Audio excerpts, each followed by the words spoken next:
Right now, wherever you are surrounded by objects that feel completely solid. The floor beneath you, the chair supporting you, perhaps the phone in your hand. And yet, if you could look deep enough inside any of them, you would find something rather strange. Almost all of the space inside their atoms appears to be empty. So why does any of it feel solid at all? Good evening, and welcome to the Late Lab. I'm very glad you found your way here tonight. Before we settle into things, let me know where in the world you're listening from. Maybe you're tucked into bed with the lights already low, stretched out on the sofa after a long day, or simply letting this play quietly somewhere in the background. Wherever you happen to be, I hope you're comfortable, relaxed, and ready to let your thoughts wander for a while. And if you enjoy these slower journeys through science, you can help the Late Lab along with a like and a subscription. It makes a real difference. And if you're already subscribed and have been spending your evenings here for a while, thank you for coming back. It is genuinely appreciated. Tonight we're going to take something so ordinary that we almost never think about it, and look closely enough for it to become very strange. Because the table beside you is not packed with tiny solid pieces, neither is the wall, the floor, or even your own hand. Atoms contain enormously more space than they contain dense matter, and the atomic nuclei carrying almost all of their mass are unbelievably small compared with the atoms themselves. Which does raise one slightly inconvenient question. If matter is built this way, why don't you simply sink through the chair beneath you? Fortunately, I don't expect that to happen before the end of the video. So, get comfortable, let everything else become a little quieter, and we'll begin with one of the simplest things you experience every day. Why does matter feel solid when atoms are mostly empty space? A table feels solid. So does the floor beneath your feet, the wall beside you, a stone picked up from the ground, or the bones inside your own hand. Nothing about these things seems especially mysterious. Press your palm against a desk and it pushes back. Stand on the floor and you do not slowly sink through it. Matter appears to occupy space with a stubborn kind of certainty. And yet, when we look closely enough, that certainty becomes surprisingly difficult to explain. A typical atom is roughly 1/10 billionth of a meter across. Its nucleus, containing almost all of the atom's mass, is closer to 1/quadrillionth of a meter across. These figures vary from one kind of atom to another, and atoms do not possess perfectly sharp outer edges. But the difference in scale is enormous. The nucleus is not simply a little smaller than the atom. It is tiny compared with the overall region we associate with the atom. One familiar way to imagine this is to enlarge an atom until it fills a large stadium. On that scale, the nucleus would occupy only a very small region near the centre, while the electron distribution would extend throughout the enormous space around it. Almost all of the mass would be concentrated in that central speck, while most of the atom's apparent size would lie elsewhere. This is where the phrase that atoms are mostly empty space comes from. It is useful, but it can also be misleading. The space surrounding the nucleus is not best imagined as a perfectly empty classical void containing a few tiny electrons racing around like planets around the sun. Electrons do not behave like miniature solid balls following neat little tracks. Quantum mechanics describes them using quantum states that extend through regions around the nucleus. Those states determine where an electron may be detected and how it can interact with other particles. There are also electromagnetic fields involved throughout this region. So although most of an atom's volume does not contain the dense material of the nucleus, it is not simply a useless patch of nothing. Still, the puzzle remains. If the nuclei inside your hand are so small, and the nuclei inside a table are equally tiny, why can the two objects not simply pass through one another? At first glance, it might seem that there should be plenty of room. But solidity does not come from atoms behaving like microscopic marbles pressed tightly together. There is no hard shell around an atom waiting to collide with the hard shell of another atom. What we experience as solidity is instead an emergent property of the way quantum systems interact. That distinction is important. At the human scale, solidity feels like direct contact between surfaces. At the atomic scale, the story is about electric charge, quantum states, energy, and the rules governing identical particles. One major ingredient is the electromagnetic interaction. Electrons carry negative electric charge, while atomic nuclei contain positively charged protons. When atoms approach one another, their charged constituents influence one another long before their nuclei come close enough for anything resembling direct nuclear contact. But electromagnetism is not the whole explanation. The electrons inside atoms are governed by quantum mechanics, and their allowed states cannot simply be squeezed together without consequence. Electrons belong to a class of particles called fermions, and they obey the Pauli exclusion principle, named after Wolfgang Ernst Pauli. In simple terms, identical electrons cannot all be placed into exactly the same quantum state. When atoms are pushed too close together, their electron states begin to overlap strongly. Accommodating all of those electrons while obeying the rules of quantum mechanics requires the system to rearrange itself. That rearrangement raises the energy. Push the atoms closer still, and the energetic cost rises sharply. This is one of the deepest reasons ordinary matter resists compression. The resistance is not produced by tiny pieces of matter physically bumping into one another in the way billiard balls collide. It emerges from electromagnetic interactions combined with the structure of quantum mechanical electron states and the restrictions imposed on identical fermions. And there is one force that barely matters here at all. Gravity dominates the motion of planets, stars, moons, and galaxies, because enormous astronomical objects contain tremendous amounts of mass. But between individual atoms, gravity is extraordinarily weak compared with electromagnetic and quantum effects. The reason your hand does not pass through a table has essentially nothing to do with the gravitational attraction between the atoms involved. Instead, an enormous number of microscopic quantum interactions act together across the surfaces of your hand and the table. Each individual interaction is tiny on a human scale, but there are staggering numbers of atoms involved.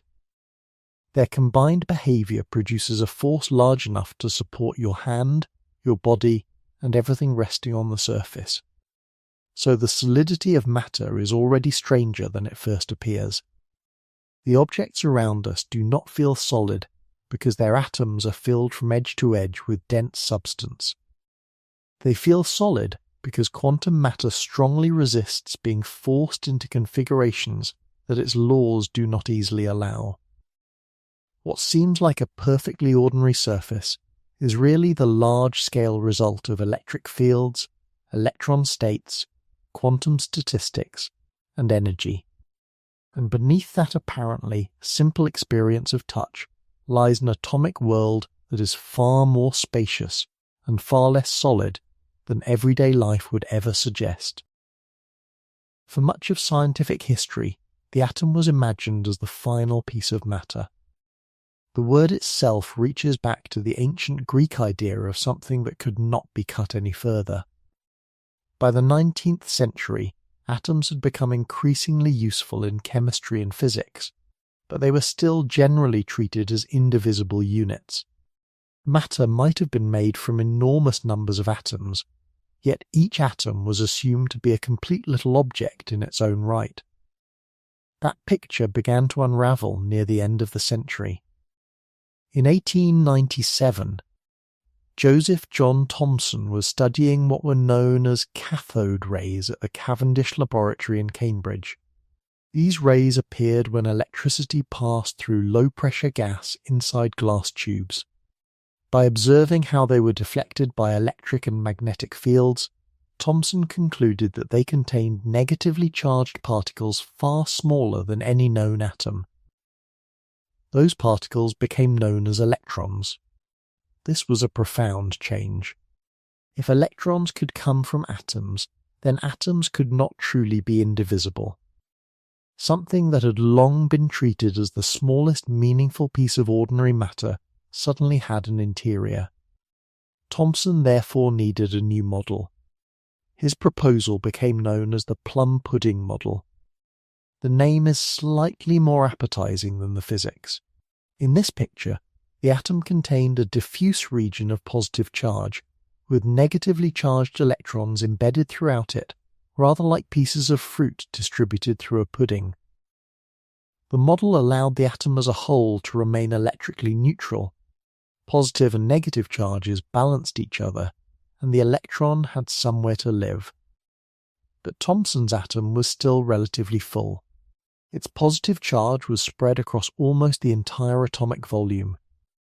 There was no tiny central nucleus and no enormous gulf between nuclear size and atomic size.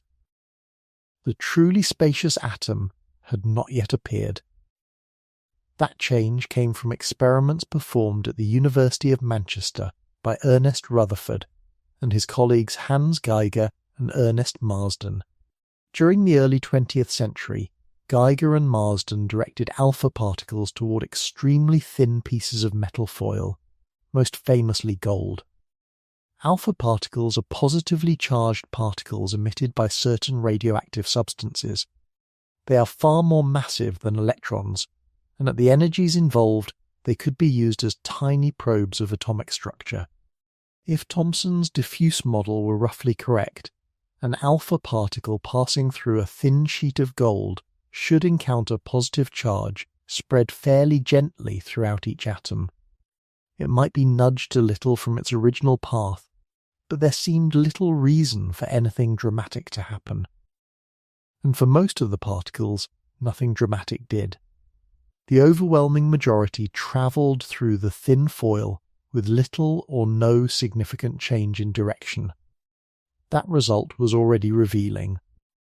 Whatever occupied the atom, most of its volume did not behave as though it contained a dense concentration of matter capable of strongly deflecting these incoming particles. But occasionally, something quite different happened. A very small fraction of the alpha particles were deflected through large angles. A few were even scattered almost back toward the direction from which they had arrived.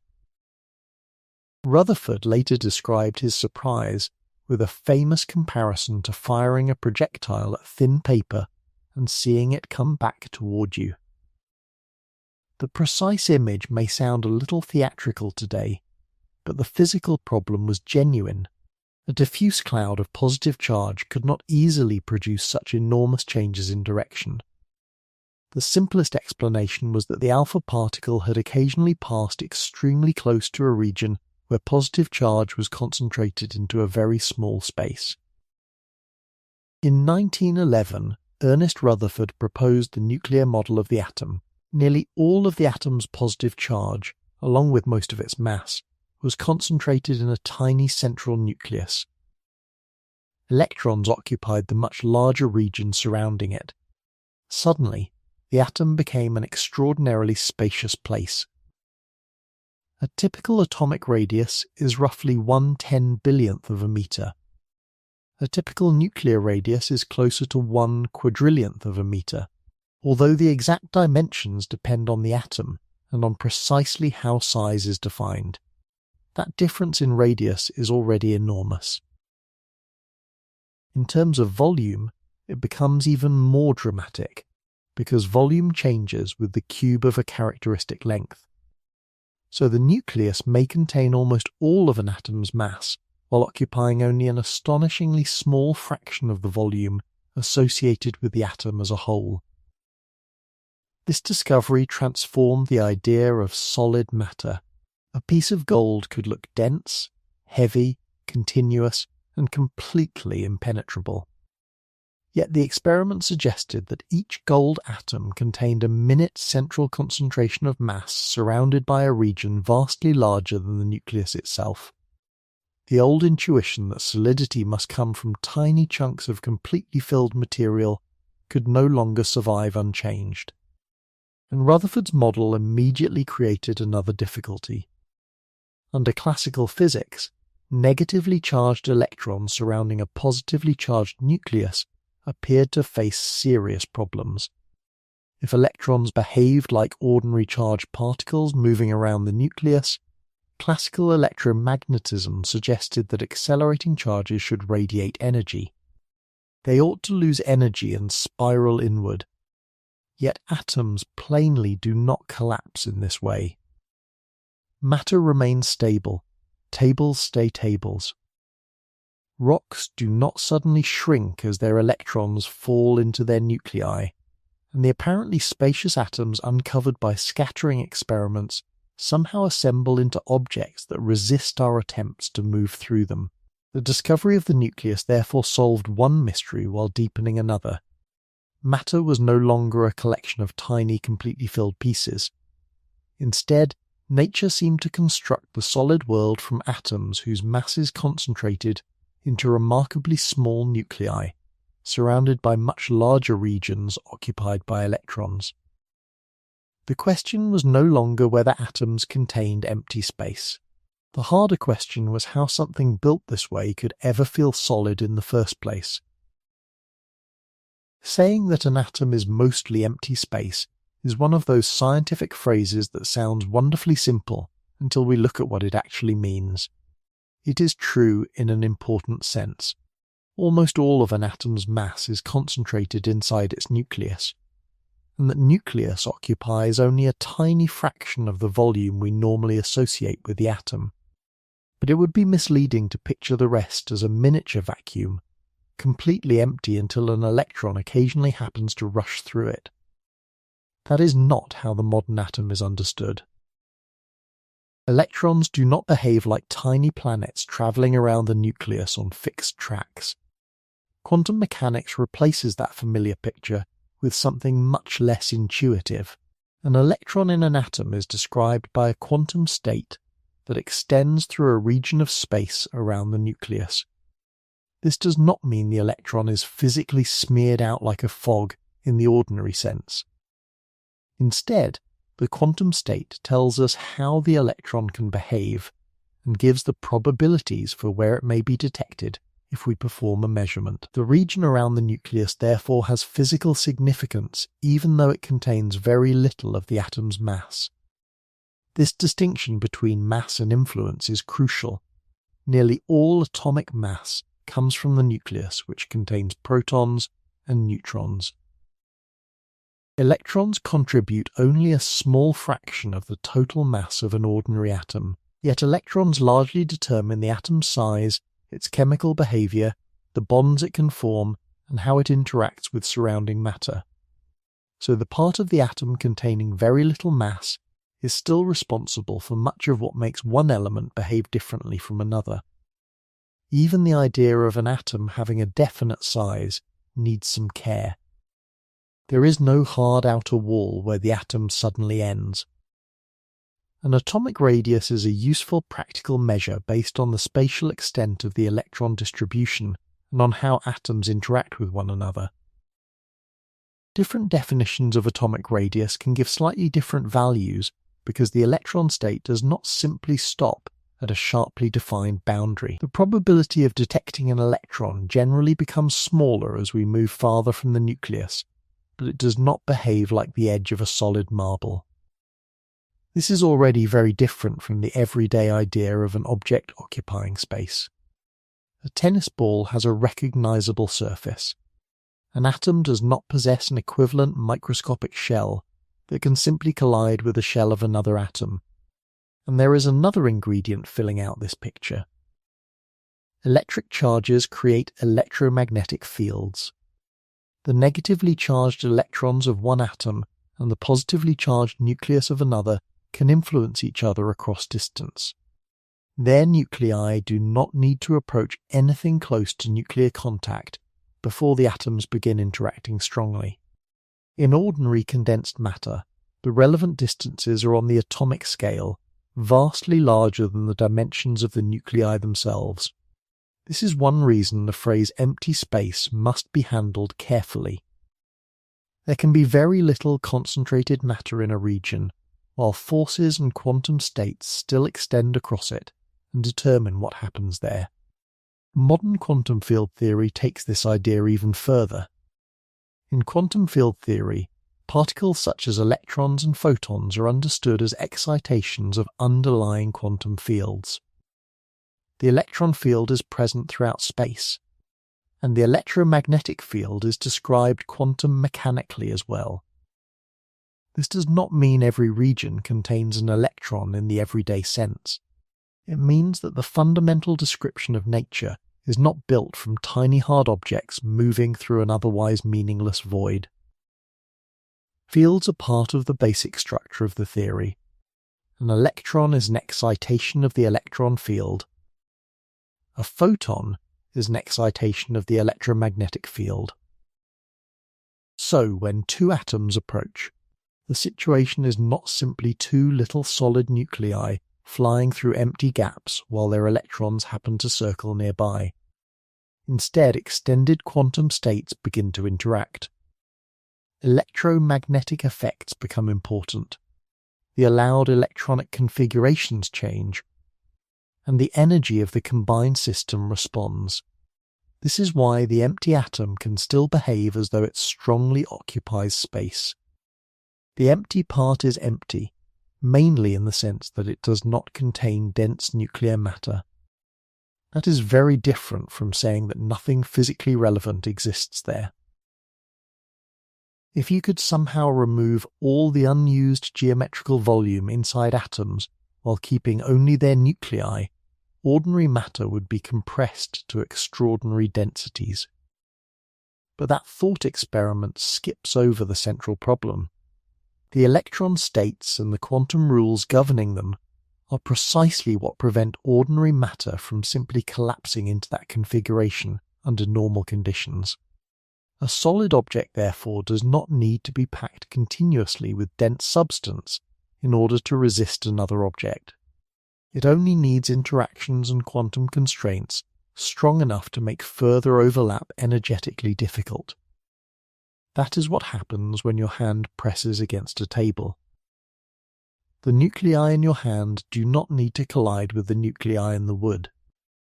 They remain separated by distances enormously larger than their own dimensions.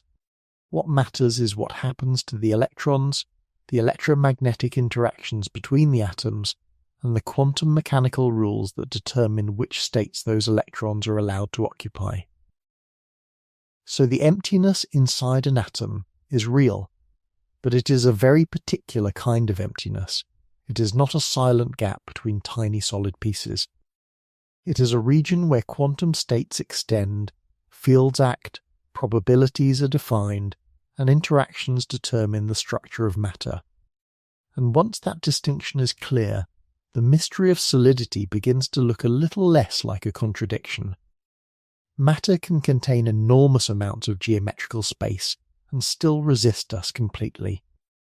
Because what keeps objects apart is not microscopic hardness. It is the physics governing what those objects are allowed to do when their quantum worlds begin to overlap. One of the most persistent images of the atom is also one of the most misleading. It is the picture of a tiny nucleus sitting in the middle, while electrons race around it in neat little circles like planets orbiting the sun. That image is easy to understand. It is also not how electrons in atoms actually behave. The planetary picture became especially familiar because of the atomic model proposed by Niels Henrik David Bohr in 1913. Bohr was trying to solve a serious problem. Earlier models of the atom could not explain why electrons did not simply lose energy and collapse into the nucleus. nor could they account properly for the distinct patterns of light emitted and absorbed by atoms. Bohr introduced the idea that electrons could occupy only certain allowed energy levels. In his model, an electron could remain in one of these permitted states without continuously radiating energy. It could then move between levels by absorbing or emitting a specific amount of energy. This was a major step toward quantum physics. But the model still preserved something very classical. The electron was imagined as following a definite orbit around the nucleus. During the 1920s, that picture began to break down. One of the important clues came from Louis-Victor Pierre-Raymond de Broglie. He proposed that matter itself could possess wave-like properties. An electron, despite behaving as a particle in many situations, could also be associated with a wavelength. This idea was extraordinary, but it fitted naturally with the growing evidence that the microscopic world did not obey ordinary classical rules. If electrons had wave-like behavior, then imagining them as tiny balls following precise tracks became much harder to justify. The wave aspect also helped explain why atoms possessed discrete energy states. A simple way to think about it is that only certain wave patterns can fit consistently around or within the region controlled by the nucleus. Much like a vibrating string supports particular standing wave patterns, an electron in an atom can occupy only certain allowed quantum states. The analogy is not perfect, but it points in the right direction. A more complete mathematical description arrived through Erwin Rudolf Joseph Alexander Schrödinger. Schrödinger developed the equation that now bears his name. When applied to simple atoms such as hydrogen, the Schrödinger equation produces a set of allowed quantum states with specific energies and spatial forms. These states do not tell us where a tiny electron is travelling at every moment. Instead, they are described by something called a wave function. The meaning of that wave function was clarified by Max Born. Born proposed that the wave function should be connected with probabilities. More precisely, it allows physicists to calculate the probability of obtaining particular outcomes when measurements are made. So the electron's quantum state is not a miniature roadmap showing the path it follows around the nucleus. It describes the possible results associated with the electron, and how those possibilities are distributed through space. This leads naturally to the idea of atomic orbitals. An orbital is a quantum state associated with an electron in an atom. It has a particular energy and a particular spatial structure. Some orbitals are relatively simple and roughly spherical. Others have more complicated shapes connected with angular momentum and other quantum properties. Some also contain nodes. A node is a region where the probability of detecting the electron falls to zero. These structures are not decorative details added to make textbook diagrams more interesting. They are direct consequences of the mathematics governing the allowed quantum states. The familiar electron cloud is a visual way of representing some of this information, but it should not be imagined as a fuzzy substance physically wrapped around the nucleus. The cloud usually represents the probability distribution associated with the electron's quantum state.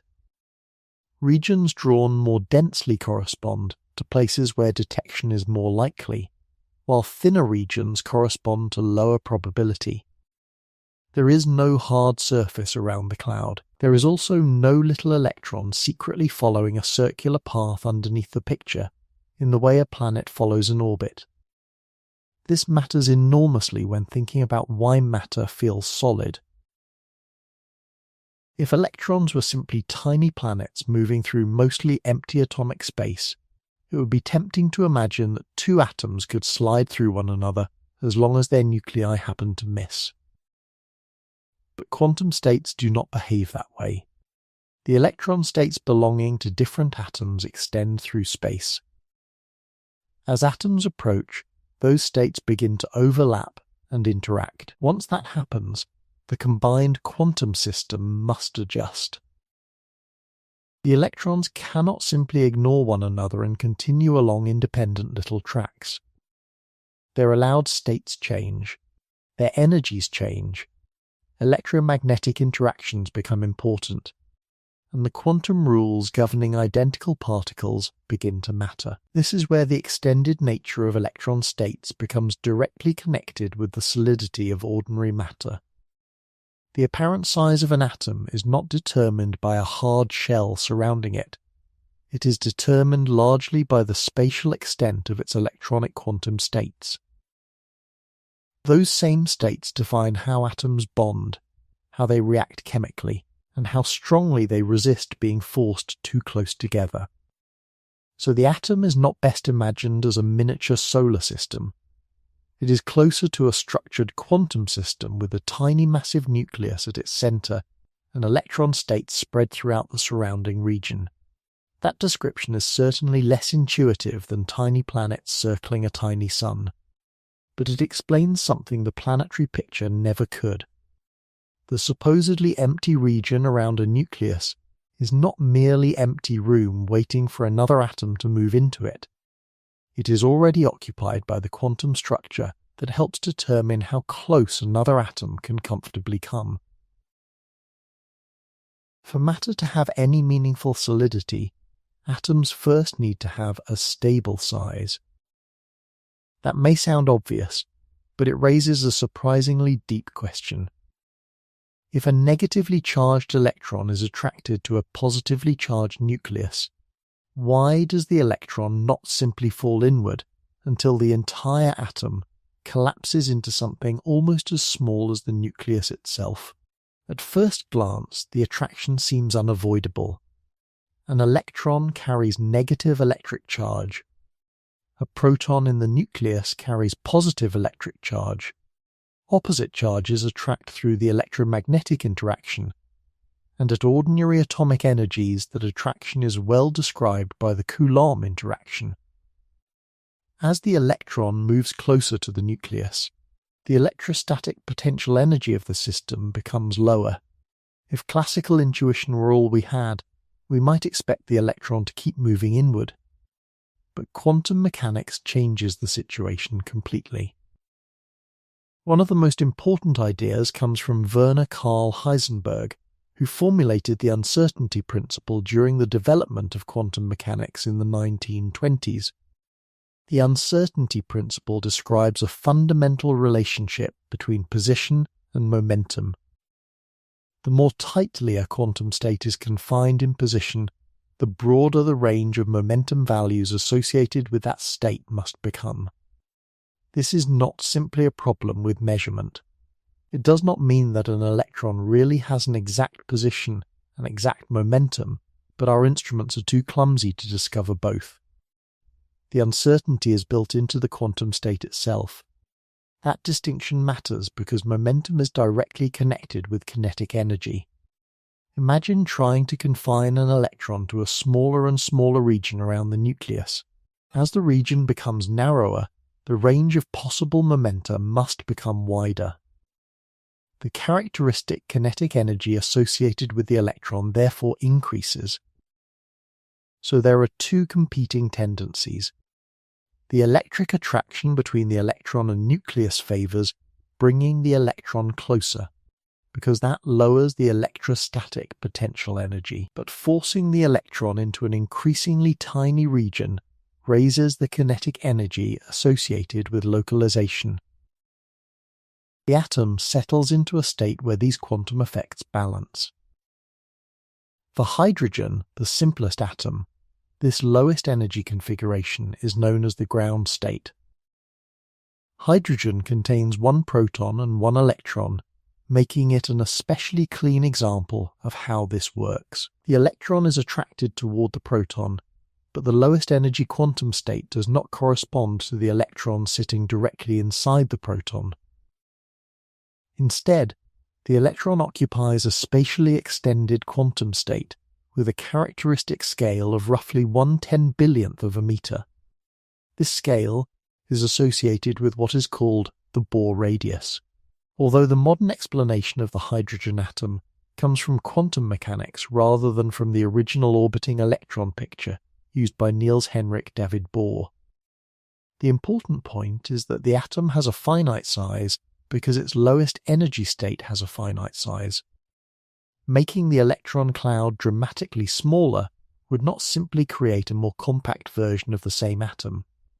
It would raise the electron's kinetic energy. The system therefore cannot lower its total energy indefinitely by collapsing inward. This is one reason quantum mechanics produces stable matter where classical reasoning struggles. It is tempting to imagine that the electron survives because it is moving so quickly around the nucleus that it constantly avoids falling in, rather like a planet continually falling around the sun. That picture is outdated. The electron in the ground state of hydrogen is not a tiny object racing along a hidden circular track. It occupies a stationary quantum state. The word stationary here does not mean the electron is sitting motionless at one point. It means that the probability distribution associated with the quantum state does not change with time in the way a classical orbiting particle would. There is no need for a miniature electron to keep outrunning the attraction of the nucleus. Atomic stability comes from the structure of the allowed quantum states themselves. This has an enormous consequence for ordinary matter. The nucleus is extremely small compared with the complete atom. Depending on the atom, its radius is typically tens of thousands of times smaller than the characteristic atomic radius. Yet the electron states extend across the much larger atomic scale. Those extended states give atoms their practical size, and because atoms have a stable size, they can begin to form molecules, crystals, liquids, biological structures, metals, rocks, and everything else built from ordinary matter. If electrons simply collapsed into nuclei, chemistry as we know it would disappear. There would be no familiar atomic orbitals, no ordinary chemical bonds, and no spacious structures capable of assembling into the world around us. The finite size of the atom is therefore not an incidental detail. It is one of the foundations of material existence. And it also begins to explain why the apparent emptiness inside atoms cannot simply be squeezed away. Compressing an atom means changing its electron state. Push the electron distribution into a smaller region, and the kinetic energy associated with localization rises. Bring several atoms close together, and the situation becomes even richer because their electron states begin to interact with one another, while the electric forces between all of their charged components also change. So the large gap between nuclear size and atomic size does not mean the atom is structurally flimsy.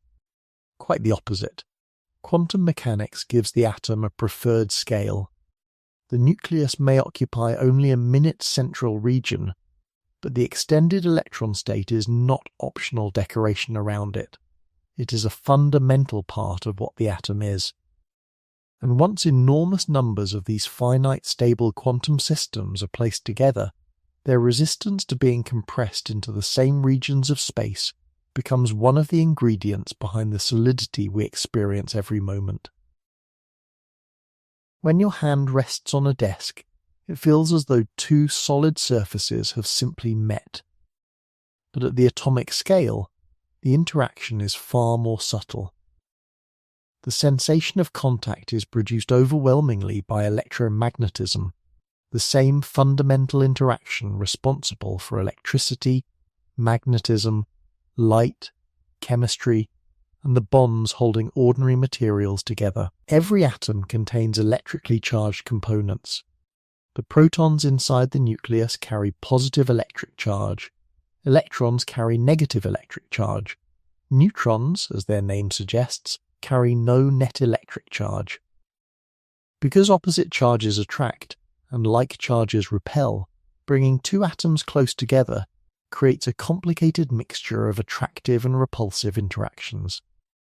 The basic classical relationship between electric charges was studied in detail by Charles Augustin de Coulomb during the 18th century. Coulomb's law describes how the electric force between two charged objects depends on the amount of charge and the distance separating them. As that distance becomes smaller, the interaction becomes much stronger. At the scale of individual atoms, however, a purely classical picture is not enough. Electrons are quantum objects, and their positions are described through extended quantum states rather than definite little trajectories. Still, the underlying electromagnetic interaction remains essential. Imagine two neutral atoms moving toward one another. Each atom contains the same total amount of positive and negative charge, so from a great distance its electric influence may appear relatively weak. But as the atoms come closer, the detailed arrangement of those charges begins to matter. The outer electron distributions are the first parts to overlap significantly. This happens while the atomic nuclei are still extraordinarily far apart compared with their own dimensions. The typical atomic separation in a solid is measured in tenths of a nanometer. Nuclear dimensions are tens of thousands of times smaller. So when two objects seem to touch, their nuclei are not pressing against one another.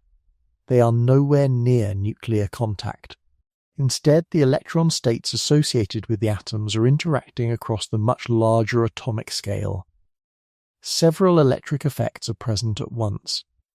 The negatively charged electrons of one atom repel the negatively charged electrons of another. The positively charged nucleus of one atom repels the positively charged nucleus of the other. At the same time, electrons in one atom are attracted toward the positive nucleus of the neighbouring atom.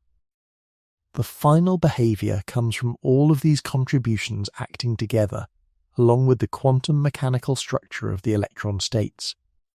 This is why it is slightly misleading to say that matter feels solid simply because electrons repel each other. Electron repulsion certainly matters, but ordinary atomic interactions are not made from one simple repulsive force acting in isolation. The total energy depends on the entire arrangement of charges and quantum states. At some separations, attraction can dominate enough to produce chemical bonding.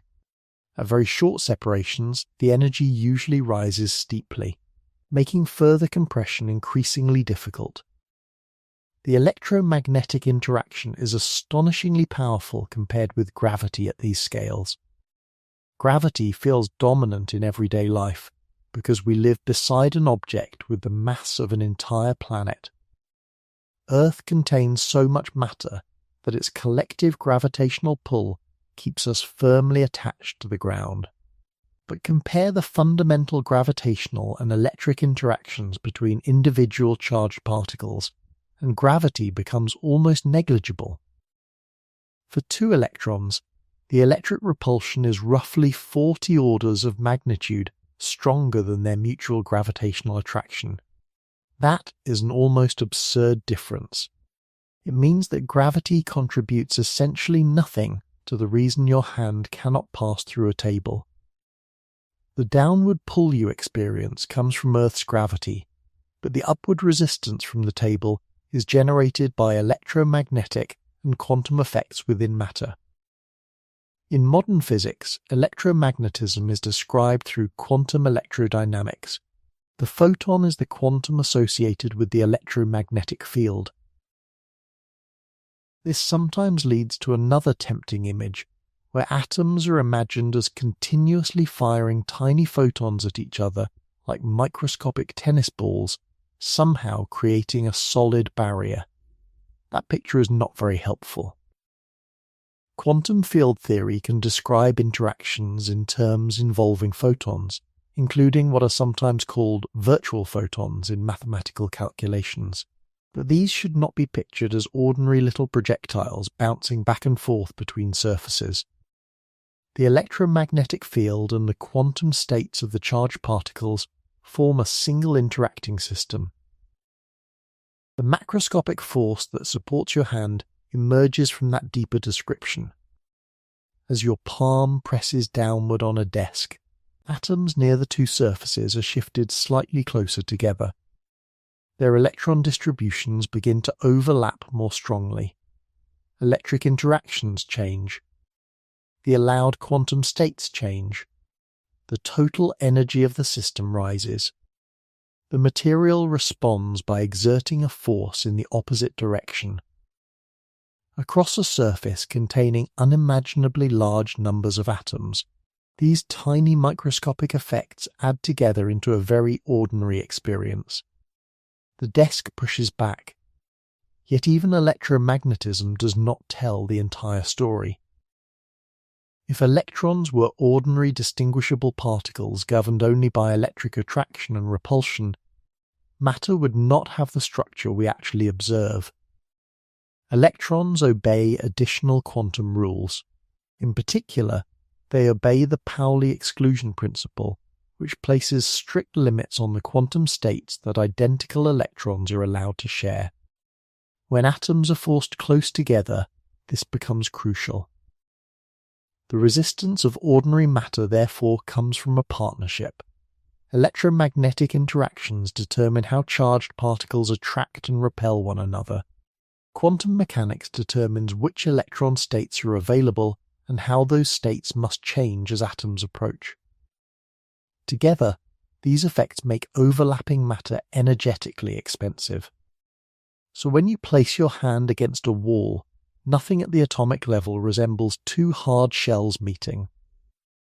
The nuclei remain astonishingly distant from one another on their own scale. The resistance you feel comes from invisible electromagnetic interactions acting through extended quantum states. What appears to be the simplest physical experience imaginable, one object touching another, is really the combined behavior of electric charge and quantum mechanics repeated across an enormous number of atoms. And that electromagnetic resistance is only part of what makes ordinary matter so remarkably unwilling to share the same space. Electromagnetism explains a great deal about why atoms resist being pushed together, but it does not tell the whole story. There is another rule built into quantum mechanics, and without it the structure of ordinary matter would look profoundly different. That rule is the Pauli exclusion principle. It was introduced by Wolfgang Ernst Pauli in 1925, while physicists were trying to understand the strange patterns appearing in atomic spectra and the arrangement of electrons inside atoms. The principle applies to a class of particles called fermions. Electrons are fermions. So are protons and neutrons, although their internal structures make the full story more complicated. For electrons, the key idea is that two identical electrons within the same quantum system cannot occupy exactly the same complete quantum state. At first, this can sound like a small technical restriction. In reality, it shapes almost everything around us. To understand why, it helps to consider the quantum state of an electron inside an atom. An electron is described by several quantum properties. These include the orbital it occupies, its energy, its angular momentum, and its spin. Electron spin is an intrinsic quantum property. It is not quite the same thing as a tiny ball literally spinning around its own axis, even though the name makes that picture tempting. An electron can possess one of two allowed spin states relative to a chosen direction.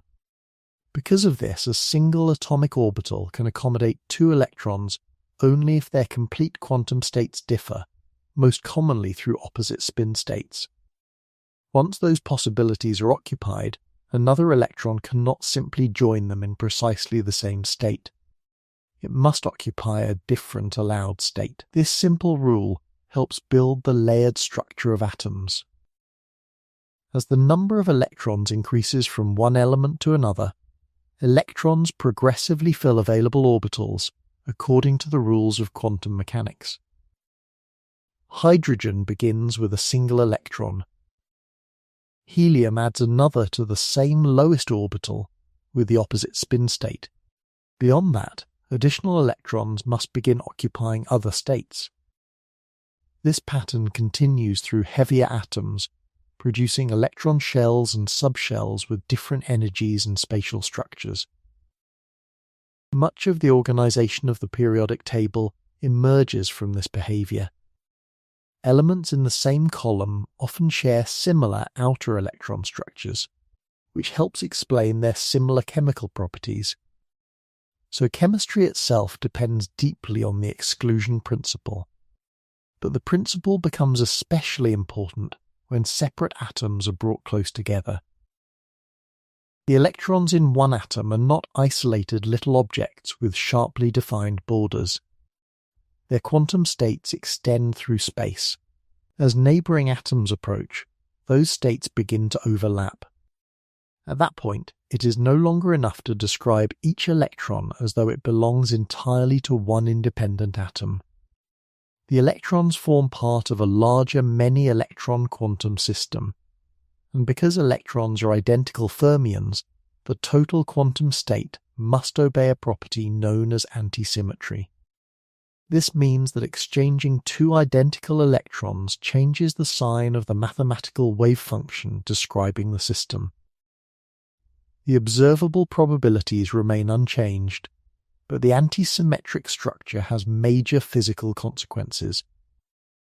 Most importantly, it prevents identical electrons from simply collapsing into the same complete quantum state. If matter is compressed, and electron states are forced to overlap more strongly, the electrons must rearrange themselves into other available states. Those states may involve different spatial patterns, different momenta, or higher energies, and that is where resistance to compression appears. It is common to hear that the Pauli exclusion principle creates a repulsive force. That phrase is useful as shorthand, but it is not quite accurate. The exclusion principle is not a new fundamental force acting alongside electromagnetism and gravity. There is no separate Pauli force carrier pushing electrons apart. Instead, the principle restricts which quantum states are allowed. When particles are forced into a smaller region, satisfying those restrictions can require electrons to occupy states with greater momentum and higher energy.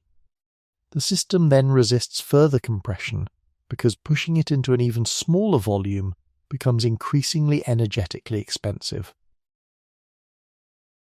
From the outside, that resistance can look very much like repulsion, but its origin is a quantum restriction on possible states rather than a simple force between two particles. This also means that the Pauli exclusion principle should not be confused with electrostatic repulsion. Two electrons repel one another electrically because they carry the same negative charge. That is, electromagnetism. But even if we imagine the electric interaction separately, identical electrons would still have to obey fermionic quantum statistics and could not all pile into the same state. In ordinary matter, both effects matter. Electromagnetic interactions determine how charged particles attract and repel. The exclusion principle determines how identical electrons are permitted to occupy quantum states. Together they give matter much of its structure and stability. This partnership becomes particularly important when atoms are pushed very close together. As electron distributions overlap, electric interactions change rapidly. At the same time, the available quantum states must reorganize in ways that respect the exclusion principle. The total energy rises. Compressing the material further becomes harder. At everyday pressures, these effects help ordinary solids maintain their characteristic atomic spacing. They help prevent matter from simply collapsing into a much smaller volume.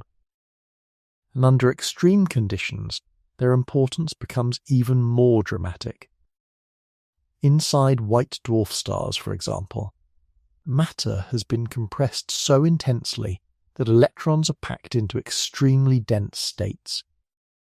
The Pauli exclusion principle forces them to occupy a wide range of momenta producing what is known as electron degeneracy pressure. That quantum effect can help support an entire star against gravitational collapse. So the same principle that quietly contributes to the structure of a table can, under very different conditions, help determine the fate of a stellar remnant. In everyday life, the effect is far less spectacular, but no less fundamental. When your hand presses against a solid surface, enormous numbers of electron states begin to interact across the boundary. Electromagnetic forces respond. Quantum states rearrange, and the exclusion principle prevents identical electrons from simply settling into whichever states would make further overlap easiest. Matter resists, not because its atoms are tiny hard spheres, not because their nuclei physically collide, but because quantum mechanics places limits on how the particles inside matter are allowed to share space. What feels like solidity is therefore not a simple wall hidden inside each atom. It is the large-scale consequence of a deeper rule. Nature permits matter to overlap only in ways that remain consistent with the structure of its quantum states, and for fermions such as electrons, those rules are remarkably strict. Imagine two atoms drifting slowly toward one another. While they are far apart, it is often useful to think of each atom as having its own electron states centered around its own nucleus. The electrons associated with one atom have very little overlap with the electrons associated with the other, and each atom can be treated approximately as a separate quantum system. But as the distance closes, that simple picture stops working. The electron wave functions begin to overlap. At that point, the electrons can no longer be described cleanly as though each belongs permanently to one particular atom. They are identical particles, and quantum mechanics requires the whole collection to be treated as a combined many-electron system. This is where one of the stranger features of quantum mechanics becomes important. Electrons are fermions, and the complete wave function describing identical fermions must be antisymmetric. If two identical electrons are exchanged in the mathematical description, the wave function changes sign. That may sound like an abstract detail, especially because observable probabilities depend on the square of the wave function, and therefore remain unchanged by that sign change. But the requirement has profound consequences. It means that certain combinations of quantum states are simply forbidden. Two identical electrons cannot occupy precisely the same complete quantum state. Paul Adrian Maurice Dirac played an important role in developing the quantum description of identical particles and in clarifying the deep connection between particle statistics and quantum states. For electrons, the antisymmetric structure of the combined wave function is not an optional correction added when atoms happen to get close. It is built into the way nature describes electrons from the beginning. As two atoms approach and their electron states overlap more strongly, the available states of the combined system have to reorganize. The electrons cannot all quietly remain in whichever low-energy states they occupied when the atoms were far apart. Some configurations become unavailable because they would violate the required fermionic structure. The electrons may instead occupy states with different spatial patterns and different momentum characteristics. Those alternatives often carry greater energy. This is one reason pushing atoms very close together rapidly becomes difficult. Confining electron states more tightly in space also tends to broaden their momentum distributions. Higher characteristic momentum generally means higher kinetic energy. So compression changes more than the physical distance between two nuclei. It reshapes the quantum states of the electrons themselves. This effect is sometimes described using the phrase exchange interaction. The name can be slightly deceptive. Exchange interaction is not another fundamental force sitting beside electromagnetism, gravity, the strong nuclear interaction, and the weak nuclear interaction. There is no exchange particle being fired between electrons to push them apart. Instead, exchange effects arise because identical quantum particles are fundamentally indistinguishable, and because their combined wave function must possess the appropriate symmetry. For fermions, that symmetry is antisymmetric. The resulting changes in energy can behave in ways that resemble an effective interaction, but it is important not to reduce all exchange effects to simple repulsion. Quantum exchange can influence the energies of different electron arrangements in several ways. It plays an important role in atomic structure, molecular bonding, and magnetism. Depending on the system and the quantum states involved, exchange effects can favor different configurations rather than merely acting like two tiny objects pushing away from each other. So when two electron clouds overlap, the true situation is richer than saying the electrons repel. Electromagnetism is still present. The negatively charged electrons repel other electrons through the Coulomb interaction. The positively charged nuclei repel one another. Electrons are attracted to positive nuclei, including the nucleus belonging to the neighbouring atom. All of these electric contributions affect the total energy. At larger separations, attractive effects can even lower the energy and allow atoms to form chemical bonds. But if the atoms are pushed significantly closer than their preferred separation, the balance changes sharply. Electron overlap becomes stronger. The quantum states must rearrange more dramatically. Nucleus to nucleus repulsion becomes stronger. Electron to electron Coulomb repulsion increases, and the restrictions imposed by fermionic antisymmetry make it increasingly costly to accommodate all the electrons within the shrinking available region. The total energy begins to rise steeply. That steep rise is one of the microscopic origins of the resistance we experience when we try to compress matter.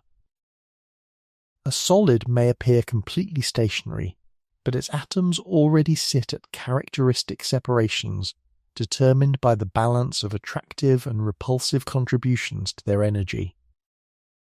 If you press on the material, those average separations change by a tiny amount. For any one pair of atoms, the displacement may be remarkably small. But a macroscopic object contains an enormous number of atoms. Even a modest piece of material can contain numbers of atoms approaching the scale of trillions upon trillions upon trillions. So a tiny increase in energy repeated across an immense population of interacting atoms quickly becomes a substantial macroscopic force. This is why a table can support a person without its atoms ever behaving like microscopic bricks. The atoms do not need hard surfaces. Their electron states simply become increasingly difficult to rearrange as the atoms are forced too close together. The resistance comes from the combined consequences of Coulomb interactions, quantum confinement, particle indistinguishability, and the Pauli exclusion principle. None of these effects by itself should be imagined as a tiny invisible wall. The solidity emerges from all of them working together, and this gives a more precise meaning to the idea of electron clouds overlapping. They do not collide like fog banks made of soft material. They become parts of a larger quantum system whose allowed states are constrained by the laws governing identical electrons. Push that system into less and less space, and increasingly energetic configurations are required. At the human scale, all of that complicated quantum behavior reduces to something wonderfully ordinary. You press on a solid object, and the object presses back. Atoms do not simply keep moving closer together until their nuclei are almost touching. In stable matter, they tend to settle at particular separations where the total energy of the system is comparatively low. That preferred spacing is one of the quiet reasons ordinary matter has a definite density. bring two atoms toward one another from far apart, and several different effects begin to compete. At relatively large distances, weak attractive interactions can draw the atoms together. At shorter distances, stronger interactions appear, and if the atoms are pushed too close, the energy of the combined system rises very quickly. The point where the energy is lowest is known as an equilibrium separation.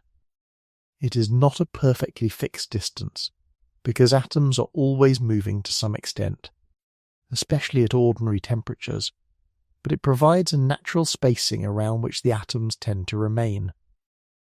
A useful way to visualize this is through something called interatomic potential energy. Imagine plotting the energy of two atoms against the distance separating them. Far apart, their interaction may be weak. As they move closer, attraction can lower the energy. The curve falls toward a minimum, but once the atoms are pushed closer than the preferred spacing, the curve turns sharply upward. That steep rise represents the growing energetic cost of forcing the atoms into excessive overlap. One famous simplified model of this behavior is the Lennard-Jones potential, associated with John Lennard-Jones. It is often used to represent the interaction between neutral atoms or molecules that are not chemically bonded in a strong covalent sense. The model combines a relatively gentle attractive region at longer range with a much steeper repulsive region at shorter range. Real materials can be far more complicated. Their electrons must be described quantum mechanically. Chemical bonds may be directional, and many atoms can interact simultaneously. Still, the Lennard-Jones picture captures an important general idea. Atoms often experience attraction when they are moderately separated, and very strong resistance when they are forced too close together. One source of attraction between neutral atoms comes from van der Waals interactions. A neutral atom has no net electric charge, but its electrons are constantly described by quantum distributions that can fluctuate. At any instant, the distribution of negative charge may become slightly uneven. That temporary imbalance can influence a nearby atom, encouraging a corresponding fluctuation there. The result can be a weak attraction between atoms that are electrically neutral overall. These correlated fluctuations are one reason neutral atoms and molecules can attract one another, even when they carry no permanent positive or negative charge. At sufficiently low temperatures, such interactions can help substances condense from gases into liquids or solids. But attraction cannot simply continue without limit. As the atoms move closer, their electron states begin to overlap strongly. The negatively charged electron distributions interact through the Coulomb force. The positively charged nuclei also repel one another. At the same time, the electrons must obey the Pauli exclusion principle and the antisymmetry required for identical fermions. The combined quantum states therefore have to rearrange as the atoms are pushed into a smaller region. That rearrangement can force electrons into configurations with higher characteristic momentum and higher energy. This is why the short-range side of the interatomic potential becomes so steep. It is not caused by one single microscopic wall. It emerges from several effects acting together. Electron-to-electron repulsion contributes. Nucleus-to-nucleus repulsion contributes. Electron-to-nucleus attraction changes. And the quantum restrictions on allowed electron states become increasingly important as overlap grows. The result is that compressing atoms beyond their comfortable spacing becomes energetically expensive very quickly. For many ordinary solids, the characteristic distances between neighbouring atoms are measured in tenths of a nanometer. That is roughly 1/10,000,000,000th of a meter. The exact value depends on the element, the chemical bond, and the structure of the material. But these distances are still enormous compared with atomic nuclei. A nucleus is typically tens of thousands of times smaller in radius than the spacing between neighbouring atoms in ordinary matter. So even when atoms are sitting at their preferred separation in a solid, their nuclei are nowhere close to touching.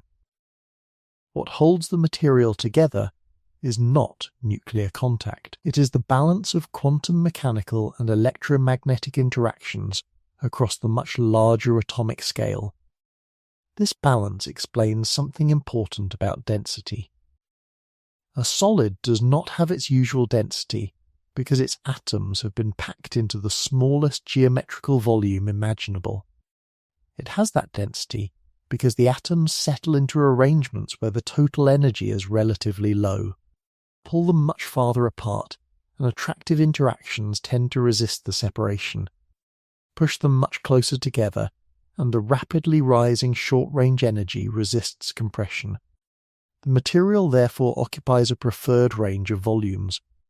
This also explains why stretching and squeezing are not mirror images of exactly the same process. If you pull atoms apart slightly, bonds and attractive interactions resist the change. If you push them together slightly, the short-range side of the energy curve begins to push back. For small deformations, the material may return to its original shape once the force is removed.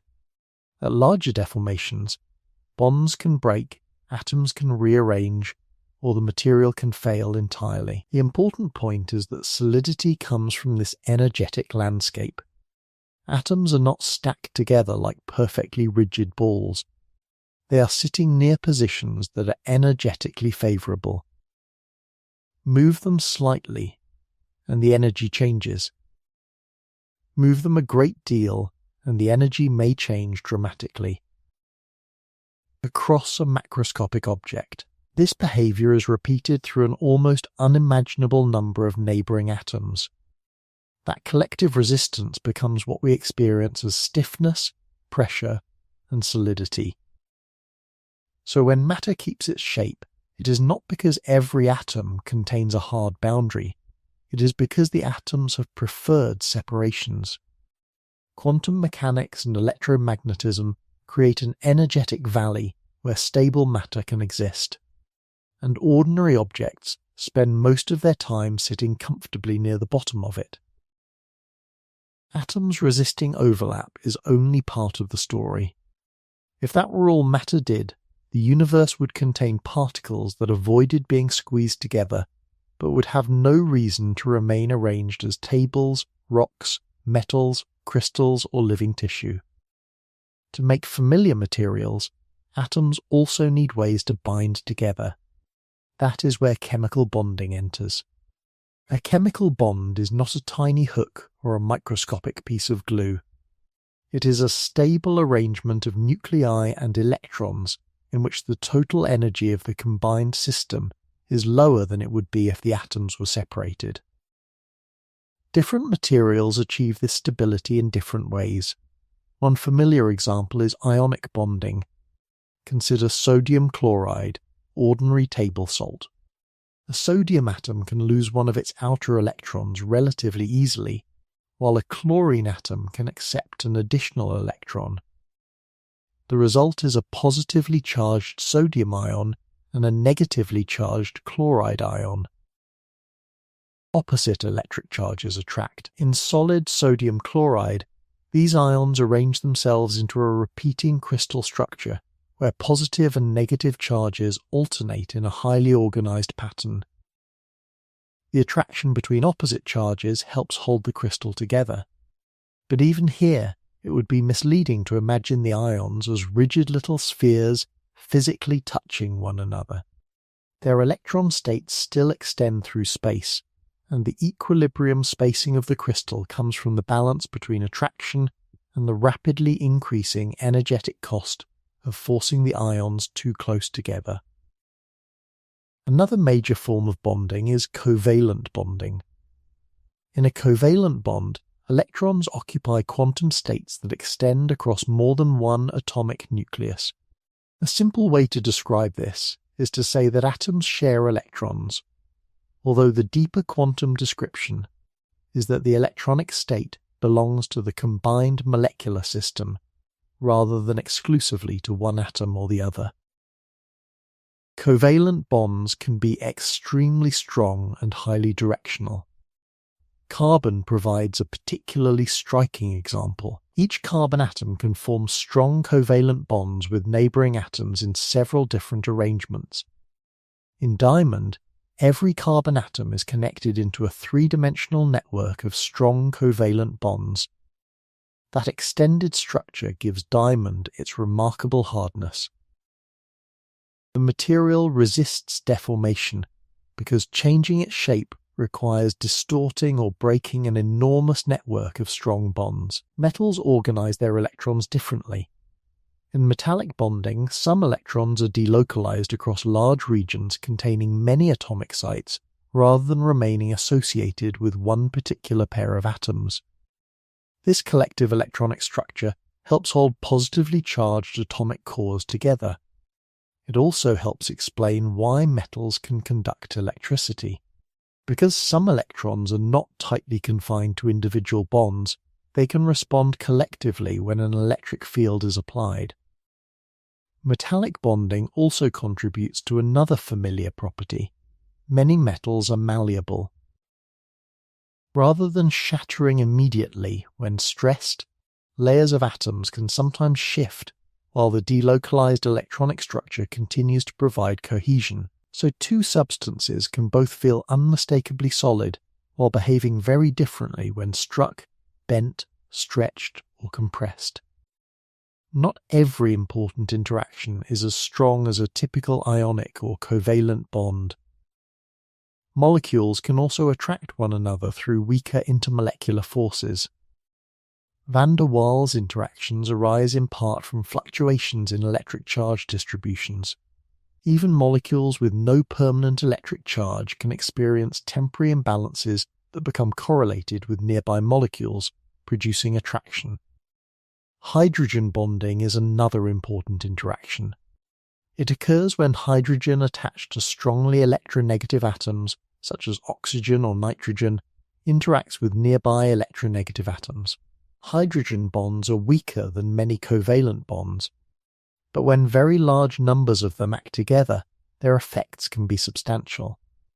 They help influence the properties of water, proteins, and many biological structures. This reveals an important principle. The behavior of a material does not depend only on which atoms are present. It depends on how those atoms are bonded and how they are arranged. Diamond and graphite make this beautifully clear. Both are made entirely from carbon, yet they behave in dramatically different ways. In diamond, carbon atoms form a rigid three-dimensional network. In graphite, the carbon atoms form strongly bonded sheets, while the interactions between those sheets are much weaker. The layers can slide across one another relatively easily. That is why graphite is soft enough to leave marks on paper, while diamond is among the hardest naturally occurring materials. The atoms themselves are not different elements. The difference lies in structure and bonding. At the microscopic level, each bond corresponds to an energy relationship. Move bonded atoms slightly farther apart, and the energy usually rises. Push them closer than their equilibrium separation, and the energy rises as well. Near the lowest energy arrangement, small distortions can create restoring forces that tend to return the atoms toward their preferred positions. Across enormous numbers of atoms, those restoring tendencies become familiar mechanical properties such as stiffness and elasticity. If the distortion becomes large enough, bonds can break or atoms can rearrange. The material may bend permanently, fracture, melt, or transform into another structure. So the solidity of matter cannot be traced to one isolated property of one atom. An individual atom does not contain a miniature piece of hardness. Hardness, stiffness, strength, and cohesion emerge when vast numbers of atoms form stable quantum arrangements. Their electrons create bonds. Their nuclei settle at characteristic separations. Their collective states determine which deformations are easy and which require large amounts of energy. This is why the same basic ingredients can produce materials as different as salt, copper, rubber, glass, graphite, and diamond. The atoms are governed by the same fundamental physics.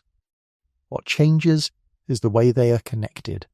A solid object is therefore not merely a dense crowd of atoms refusing to overlap. It is an organized quantum structure. Its atoms are held near energetically favorable positions by networks of interaction, and moving them away from those positions costs energy. That collective organization is what turns individual atoms into something that can keep its shape, carry a load, resist a push, and feel unmistakably solid in your hand. A single atom can tell us a great deal about matter, but a solid object is never just one atom. It is an enormous collective system. The firmness of a table, the weight of a rock, the shape of a crystal, and the strength of a metal all emerge from vast numbers of atoms interacting at once. To understand how this happens, it helps to move away from thinking about pairs of atoms and imagine what happens when those same interactions repeat in 3 dimensions. In many solids, atoms settle into highly ordered arrangements known as crystal lattices. A crystal lattice is a repeating pattern in which atoms, ions, or molecules occupy preferred positions relative to one another. The structure may repeat over distances enormously larger than the individual atoms themselves. Sodium chloride provides a familiar example. In a salt crystal, positively charged sodium ions and negatively charged chloride ions form an ordered 3-dimensional arrangement. Each ion is surrounded by ions of opposite charge in a repeating pattern that extends throughout the crystal. Quartz also possesses an ordered crystal structure, although its arrangement is quite different. Its silicon and oxygen atoms are linked through a network of bonds that produces the characteristic structure of the mineral. Iron forms crystalline arrangements as well, with the exact structure depending partly on temperature and pressure. Diamond is another striking example. Its carbon atoms are connected into a rigid 3-dimensional network of strong covalent bonds. These materials may look completely different to us, but each gains much of its mechanical behavior from the way enormous numbers of microscopic constituents are arranged and connected. Not every solid is crystalline. Many forms of glass are amorphous solids. Their atoms still possess local organization. Nearby atoms are not arranged randomly without any structure at all. But that organization does not repeat regularly across long distances in the same way it does inside a conventional crystal. Glass therefore lacks the long-range periodic order found in materials such as salt or diamond. Yet it can still resist deformation and feel completely solid. This is an important reminder that solidity does not require one particular atomic pattern. What matters is that the atoms and molecules form a stable collective arrangement whose energy rises when that arrangement is significantly disturbed. And the numbers involved are enormous. Even a tiny visible piece of material can contain trillions upon trillions of atoms. A gram of ordinary matter commonly contains numbers of atoms or molecules approaching hundreds of sextillions, depending on what the substance is made from. At that scale, individual atomic interactions are repeated an almost unimaginable number of times. Each atom may respond to several nearby neighbours. Those neighbours respond to others. The interactions spread throughout the material. So when one part of a solid is pushed, the response does not remain confined to one microscopic point. Atomic separations shift slightly. Chemical bonds stretch or compress. Electron states adjust. Forces are transferred through neighbouring regions. The result is a collective response extending through the object. This is where microscopic interaction energies become macroscopic mechanical properties. Stiffness, elasticity, hardness, conductivity, brittleness, and many other properties cannot usually be understood by looking at an isolated atom alone. They emerge from the behavior of many particles organized together. The branch of physics devoted largely to understanding these collective systems is called condensed matter physics. Condensed matter physics studies solids, liquids, and other phases of matter by connecting microscopic quantum mechanics with large-scale observable properties. It is one of the broadest areas of modern physics because collective behavior can produce effects that are not obvious from the properties of individual particles. A single iron atom, for example, is not a tiny bar of metal. It does not possess macroscopic rigidity. Only when immense numbers of atoms assemble into an organized structure do familiar material properties emerge. The same is true of the apparent smoothness of everyday surfaces. Look at a tabletop from normal human distance, and it appears continuous. There are no visible gaps between atoms. But this is largely because our senses operate on scales vastly larger than atomic dimensions. Neighbouring atoms in a solid are often separated by only a few tenths of a nanometer. Visible light itself has wavelengths hundreds or thousands of times larger than those separations. Our eyes, therefore, cannot resolve individual atoms in an ordinary surface. To us, the material blends into something smooth and uninterrupted. Touch works in a similar way. The skin of your hand contains enormous numbers of atoms interacting simultaneously with enormous numbers of atoms in the surface beneath it. Your nervous system does not report each microscopic interaction separately. It receives the collective mechanical result. That result feels like a single solid surface.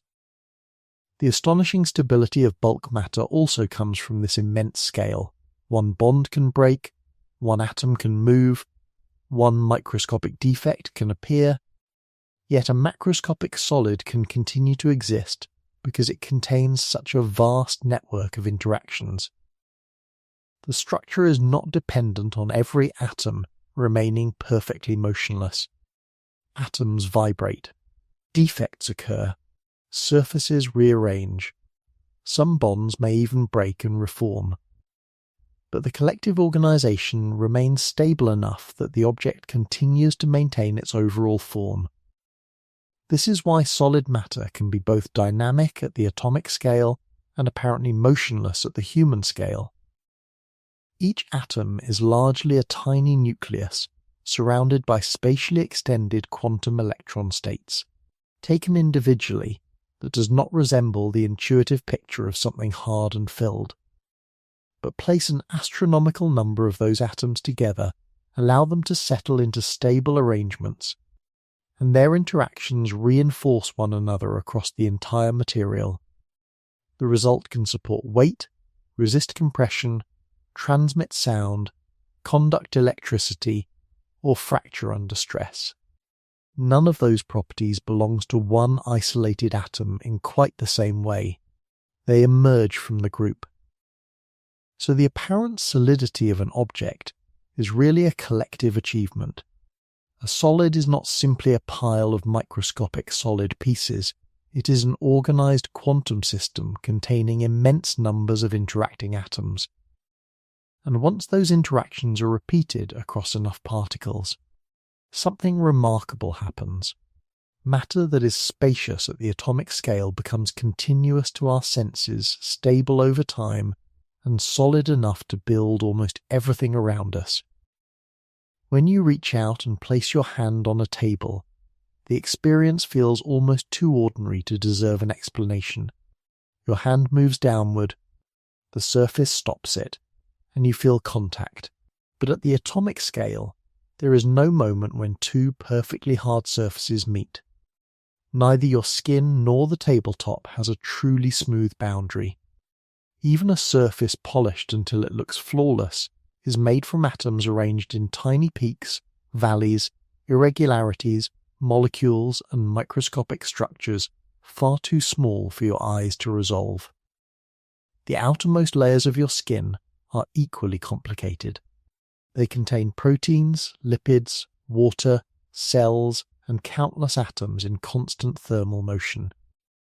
As your hand approaches the table, atoms belonging to these two surfaces begin to influence one another before their nuclei come remotely close to direct contact. The reason is that atomic interactions operate across the much larger scale occupied by electron states. The nuclei inside your hand may be extraordinarily small, but the electron distributions surrounding them extend much farther outward. The same is true for the atoms in the table. As the distance between the two surfaces decreases, these electron distributions begin to overlap more strongly. That overlap changes the quantum state of the combined system. Electromagnetic interactions become increasingly important. Negatively charged electrons repel other electrons. Positively charged nuclei repel other nuclei. Electrons are attracted toward positive nuclei. At the same time, the electrons must obey the quantum mechanical restrictions imposed by the Pauli exclusion principle. The result is not a single simple repulsive force. Instead, the total energy of the system begins to rise sharply when atoms are pushed closer than their preferred separations. Your hand therefore encounters resistance. But even then, the atoms do not remain perfectly still. Pressing on the table shifts atoms in both materials by tiny amounts. Bonds stretch slightly. Electron states adjust. Atomic separations change by extraordinarily small fractions of their normal spacing. The surface deforms, even if the deformation is far too small for you to notice. That microscopic displacement matters because each atom is connected, directly or indirectly, to neighbouring atoms. Push one region slightly out of equilibrium and the effect spreads. Atoms tug or push on nearby atoms. Chemical bonds distort. The disturbance propagates through the material. Across the huge number of atoms beneath your hand, these countless microscopic responses combine into a single macroscopic force. In ordinary mechanics, that upward response is called the normal force. The normal force acts approximately perpendicular to the surface. If your hand rests motionless on a horizontal table, gravity pulls it downward while the table exerts an upward normal force. When those forces balance, your hand remains where it is. The name sounds straightforward, almost as though the normal force were simply a basic force of nature. It is not. It is a macroscopic description of what enormous numbers of atoms are doing together. At the deeper level, the normal force emerges largely from electromagnetic interactions and quantum mechanical restrictions within matter. The table pushes back because moving its atoms farther from their preferred arrangements costs energy. Your hand does the same. So although everyday language says that the two objects are touching, the microscopic story is more subtle. This has produced the popular claim that nothing ever really touches anything. There is a grain of truth hidden inside that sentence, but taken literally it becomes misleading. If by touching we mean two perfectly hard classical surfaces making geometrical contact, then that picture does not describe atoms very well. Atoms do not have rigid outer shells. Their nuclei do not normally collide when two objects touch, but your hand and the table certainly do interact physically. Their electron states overlap. Their electromagnetic fields influence one another. Their atoms deform from equilibrium. Momentum and energy are transferred. A measurable force appears. Calling that interaction somehow unreal would be taking a useful microscopic distinction much too far. Contact is real. It simply does not look like the classical picture we instinctively imagine. And there is another part of the story happening inside your hand. You do not feel electromagnetic interactions directly as equations or quantum states. Your nervous system translates mechanical changes in your skin into sensation. Specialized sensory receptors respond when the skin is deformed. Different receptors are sensitive to pressure, vibration, stretching, texture, and changing motion across the skin. When your fingertip presses against a table, the tissue compresses slightly. That deformation changes the activity of sensory nerve endings. Electrical signals then travel through nerves toward the spinal cord and brain, where the information is processed into the familiar sensation of touch. So what you experience as solidity is already several layers removed from the underlying atomic physics. At the deepest level, quantum states and electromagnetic interactions resist further overlap. At the material level, atoms and bonds deform and create restoring forces. At the biological level, your skin responds to those forces. And at the perceptual level, your brain interprets the signals as pressure, texture, hardness, and contact. The entire experience happens so smoothly that none of this complexity is obvious. A wooden table simply feels like wood. A glass surface feels smooth. A stone feels hard. Yet in every case, the sensation comes from enormous numbers of atomic systems responding collectively when brought close together. The nuclei themselves remain separated by distances vastly larger than their own size. They do not need to strike one another like billiard balls. The solidity appears long before anything resembling nuclear contact could occur. This is the answer hidden inside one of the most ordinary experiences in daily life.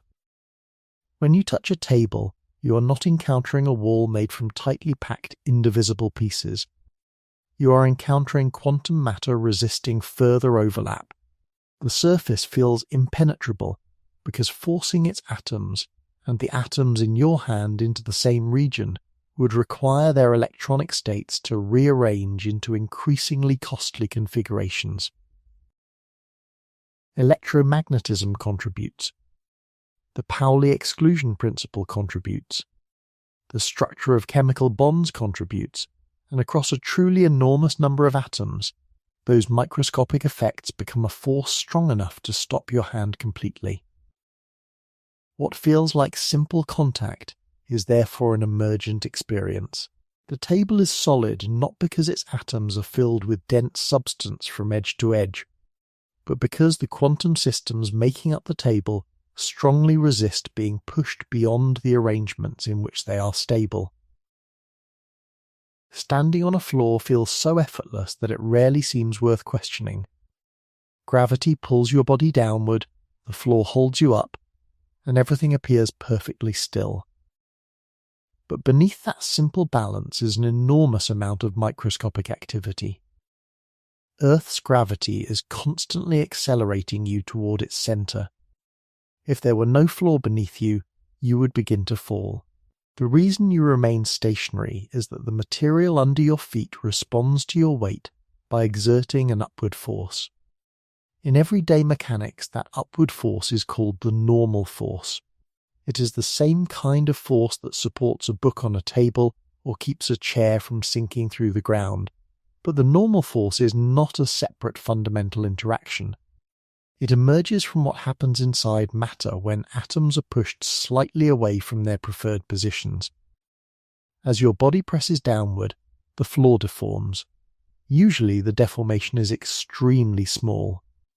A sturdy floor may bend or compress by an amount far too small for you to see, but it does not remain perfectly unchanged. The atoms within the material shift slightly. Intraatomic distances alter. Chemical bonds stretch, compress, or change angle by tiny amounts.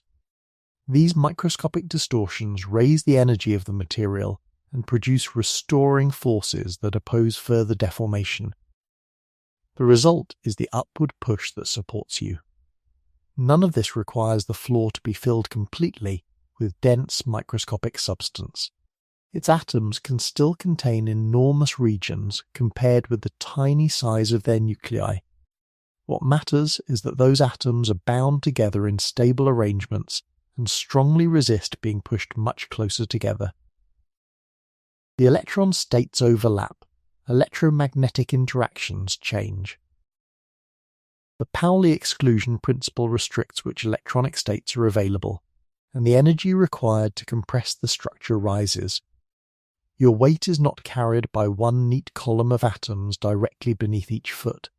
Matter is much more complicated than that. The force spreads through a three-dimensional network. If you are wearing shoes, the sole deforms first. The load is then transferred through many atoms and molecules in the material of the shoe. From there, it passes into the atoms making up the surface of the floor. Those atoms interact with their neighbours. The disturbance spreads deeper and sideways through the material. In a wooden floor, forces travel through fibres, cells, and bonded molecular structures. In concrete, they are transmitted through mineral grains, cement compounds, and interfaces between them. In steel, they are carried through a crystalline metallic structure involving immense numbers of atoms. The details differ, but the principle remains the same. A large number of microscopic interactions collectively carry the load. Engineers describe this behavior using concepts such as stress and strain. Mechanical stress describes how much force is being applied over a particular area. If the same force is spread over a large area, the stress is lower. Concentrate that force into a much smaller area and the stress increases. This is why a pointed heel can affect a floor differently from a flat shoe, even if the person wearing it has exactly the same weight. Strain describes how much the material changes shape in response to the stress. At the atomic level, that strain corresponds to countless small changes in the relative positions of atoms and molecules. For modest loads, many materials respond elastically. They deform slightly while the force is applied and return toward their original shape once the load is removed. If the applied force becomes larger, the response can change. Bonds may begin rearranging permanently. Crystal defects can move, fibers may separate, small cracks can grow. A material may begin to yield, meaning it changes shape permanently rather than springing fully back. In brittle materials, cracks may spread rapidly and cause fracture. Long, slender structures can buckle. Other materials may bend considerably before finally failing. So solidity does not mean that matter is infinitely rigid. A floor supports you only because the load remains within the range that its structure can tolerate. Place enough weight on the same floor, and eventually the deformation may become too great. The material can fail. That failure does not mean its atoms suddenly became empty. It means the collective arrangement that was carrying the force could no longer remain stable under the applied stress. This also reveals why the idea of atoms lining up like tiny columns is too simple. At the microscopic scale, forces are distributed through networks of interactions. Each atom responds to several neighbours. Those neighbours respond to others. The load becomes spread across an enormous region containing an astonishing number of particles. The floor behaves as one connected material because the interactions are collective. And through all of this, the nuclei remain tiny. They do not need to come close to touching. The floor can be overwhelmingly spacious at the nuclear scale, while still being extremely difficult to compress at the atomic scale. That distinction is the key. Empty geometrical volume does not mean mechanically empty volume. The region around every nucleus contains the electron states and electromagnetic structure that determine how neighbouring atoms interact.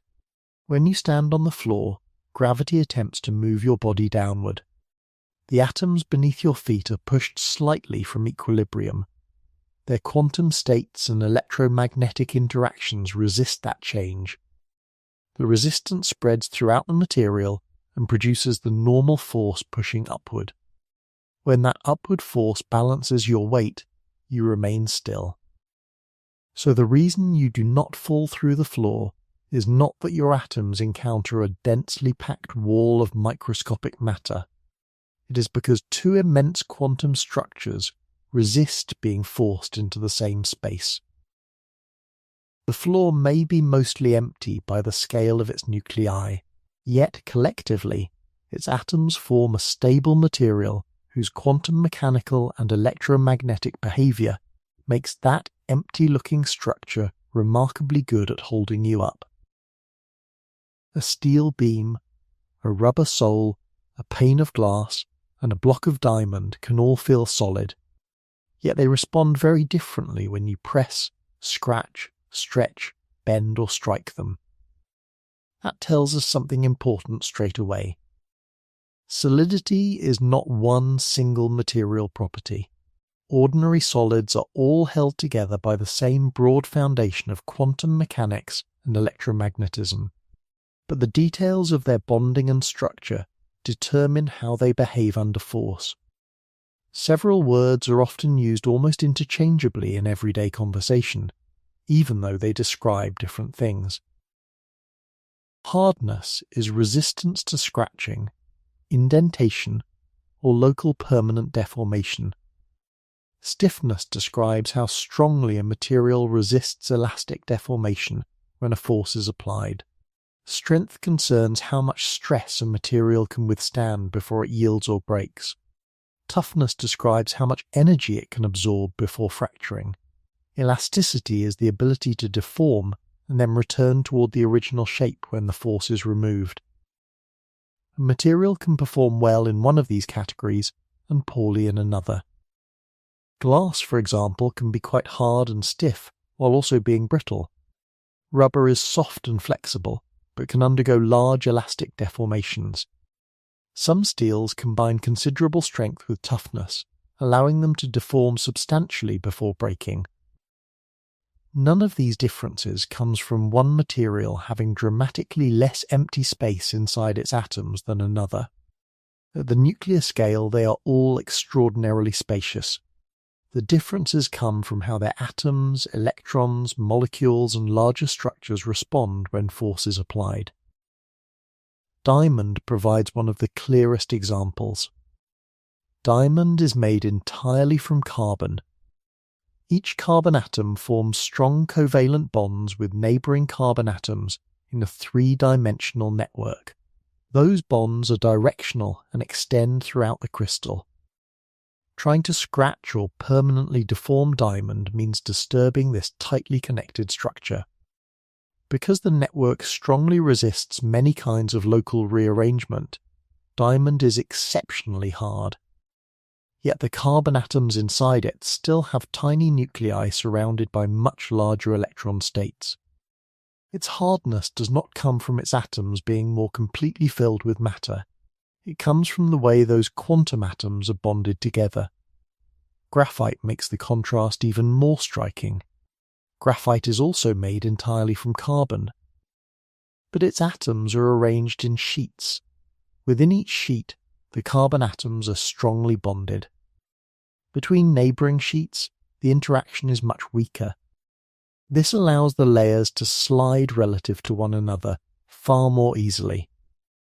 That is why graphite can leave marks on paper, while diamond can scratch many other materials. Same element. Same basic atomic ingredients. Very different structure. The arrangement makes the difference. Metals add another layer to the story. In a metal, atoms usually occupy a crystalline arrangement, while some electrons are delocalized across many atomic sites. The bonding allows the solid to remain cohesive, but real metal crystals are not perfectly ordered. They contain defects. One especially important type of defect is called a dislocation. A dislocation is a line-like irregularity in the crystal lattice. Its movement allows sections of the crystal to shift gradually when stress is applied. Without dislocations, permanently deforming a perfect crystal would require many atoms to move in a highly coordinated way at once. With dislocations present, deformation can proceed through much smaller local rearrangements. This is one reason metals can bend, stretch, or be hammered into new shapes without immediately shattering. It also means that the strength of a real material depends on structures extending across many atomic spacings, not merely on the behavior of one isolated bond. Engineers can even strengthen metals by making dislocation motion more difficult, introducing additional elements, creating small grains, or carefully processing a metal can hinder the movement of these defects. The atoms themselves have not suddenly become harder. The larger microscopic structure has changed. Polymers behave differently again. A polymer consists of long molecular chains built from repeating chemical units. Some of these chains can move relatively freely past one another. Others are linked together at various points by cross-links. The amount of cross-linking, the shape of the molecules, the temperature, and the way the chains are arranged can dramatically alter the material's mechanical behavior. In flexible rubber-like materials, long chains can uncoil, bend, and rearrange when stretched, then move back toward more favorable configurations when the force is removed. Increase the cross-linking or organize the chains differently, and a polymer can become much stiffer.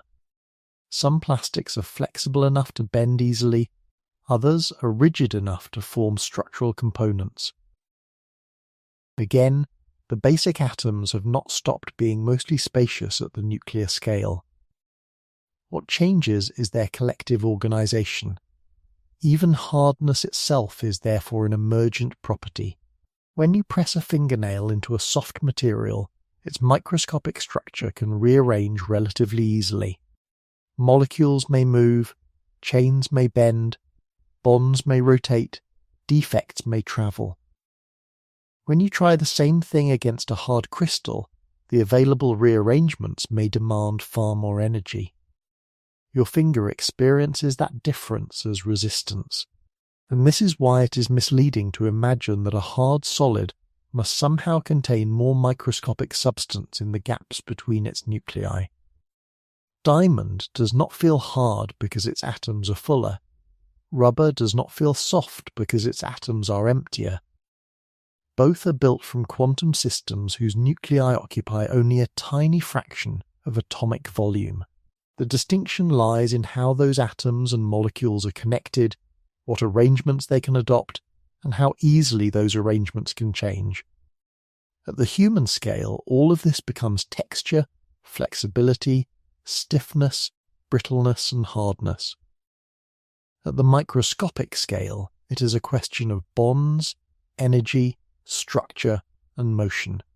So a solid can be soft enough to bend in your hand, or hard enough to scratch glass while remaining built from the same strange kind of spacious atom. What we feel is not the emptiness. We feel how difficult it is to rearrange the structure hidden inside it. A solid surface may look perfectly rigid, but in reality almost every material deforms at least a little when a force is applied. Most of the time, the change is so small that you never notice it. Rest a book on a wooden shelf and the shelf bends slightly. Stand on a concrete floor and the material beneath you compresses by a tiny amount. Press your hand against a table and atoms near the surface shift from their preferred positions. The object still looks solid and stationary, but at the microscopic level its structure has responded. When that deformation disappears after the force is removed, the behavior is called elastic deformation. Elastic deformation involves small, reversible changes in the positions of atoms and molecules. Bonds may stretch slightly. Bond angles may change. Neighbouring atoms may be pushed a little closer together or pulled a little farther apart. As long as the disturbance remains within the elastic range, the material tends to return toward its original configuration when the load is released. A classical description of this behaviour is associated with Robert Hooke. During the 17th century, Hooke recognised that many springs and elastic systems respond approximately in proportion to the force applied to them. Within a limited range, doubling the force roughly doubles the deformation. This relationship became known as Hooke's law. It is not a universal rule that applies under every condition. Push a material too far, and the proportional relationship eventually fails. But for small deformations, it provides a remarkably useful description of how many solids behave. At the atomic scale, the reason is connected with the shape of the energy relationship between neighbouring particles. Atoms in a stable solid tend to sit near arrangements where the total energy is relatively low. Move them slightly away from those positions, and the energy rises. Close to the minimum, that rise is often smooth enough that the restoring force behaves approximately like a spring. The atoms are displaced, the system resists. And when the external force disappears, the atoms move back toward equilibrium. Different materials resist deformation by different amounts. A useful measure of this resistance is Young's modulus, named after Thomas Young. Young's modulus describes how stiff a material is when stretched or compressed along one direction. A high Young's modulus means that a relatively large stress is required to produce a small strain. A lower value means that the material deforms more easily. Steel, for example, has a much higher Young's modulus than many rubbers. Both are solid. Both are built from atoms whose nuclei occupy only a tiny fraction of their overall atomic volume, but the microscopic energy landscapes associated with their structures are very different. In a stiff material, shifting neighbouring atoms away from equilibrium tends to raise the energy rapidly. In a softer material, larger rearrangements may occur for a smaller energetic cost. This connects a familiar engineering quantity directly with the quantum and electromagnetic interactions between atoms. There is another detail that makes the picture even less static. Atoms inside a solid are never simply frozen in place. At ordinary temperatures, they vibrate around their equilibrium positions because of thermal energy. Even as temperature approaches absolute zero, quantum mechanics does not permit every vibration to disappear completely. The collective vibrations of atoms in a crystal can be described using quantum excitations called phonons. A phonon is not a tiny particle sitting between atoms. It is a quantum description of a coordinated vibrational disturbance moving through the lattice. These vibrations are important in many properties of solids, including heat capacity, thermal conductivity, and the way sound travels. If you compress part of a solid, the atoms in that region are pushed slightly closer together. Their electron states overlap a little more. Electromagnetic interactions change. The quantum mechanical energy of the arrangement rises. The atoms then experience restoring tendencies that oppose the compression. Release the pressure and the structure tends to move back toward its lower energy arrangement. Stretching produces the same broad principle in the opposite direction. Atoms are moved farther apart, bonds are distorted, and attractive interactions tend to pull the structure back. This microscopic responsiveness also explains how sound can travel through a solid object. Strike one end of a metal bar and the atoms at that end are displaced slightly. They interact with neighbouring atoms and pass the disturbance onward. Those neighbours then influence the atoms beside them. The wave travels through the material as a coordinated change in atomic positions. The individual atoms do not travel from one end of the bar to the other. They vibrate around their local equilibrium positions while the disturbance itself moves through the structure. It is rather like a crowd performing a wave in a stadium. The people remain approximately where they are, while the pattern travels around them. The same basic idea applies to sound in solids, although the physics is governed by interatomic forces rather than enthusiastic sports fans. So an apparently rigid object is actually quite responsive. A tabletop can compress slightly beneath your hand, a building sways under wind, a bridge bends under traffic, a steel beam stretches under load. The changes may be tiny, but they reveal that solidity is not absolute immobility, it is resistance to deformation. That resistance comes from the way atoms are bound near preferred arrangements and from the increasing energy required to move them away from those arrangements. For small changes, the atoms respond elastically in return. For larger changes, bonds may rearrange permanently or break, and if the forces become large enough, the solid can fail completely. The everyday impression of an immovable surface is therefore created by something much more dynamic. Atoms shift, bonds flex, quantum states adjust, vibrations move through the structure. Yet because the energetic cost of large compression rises so quickly, the material strongly resists being forced far from equilibrium. A solid does not remain solid by refusing to move at all. It remains solid because its atoms can move slightly, respond collectively, and then find their way back.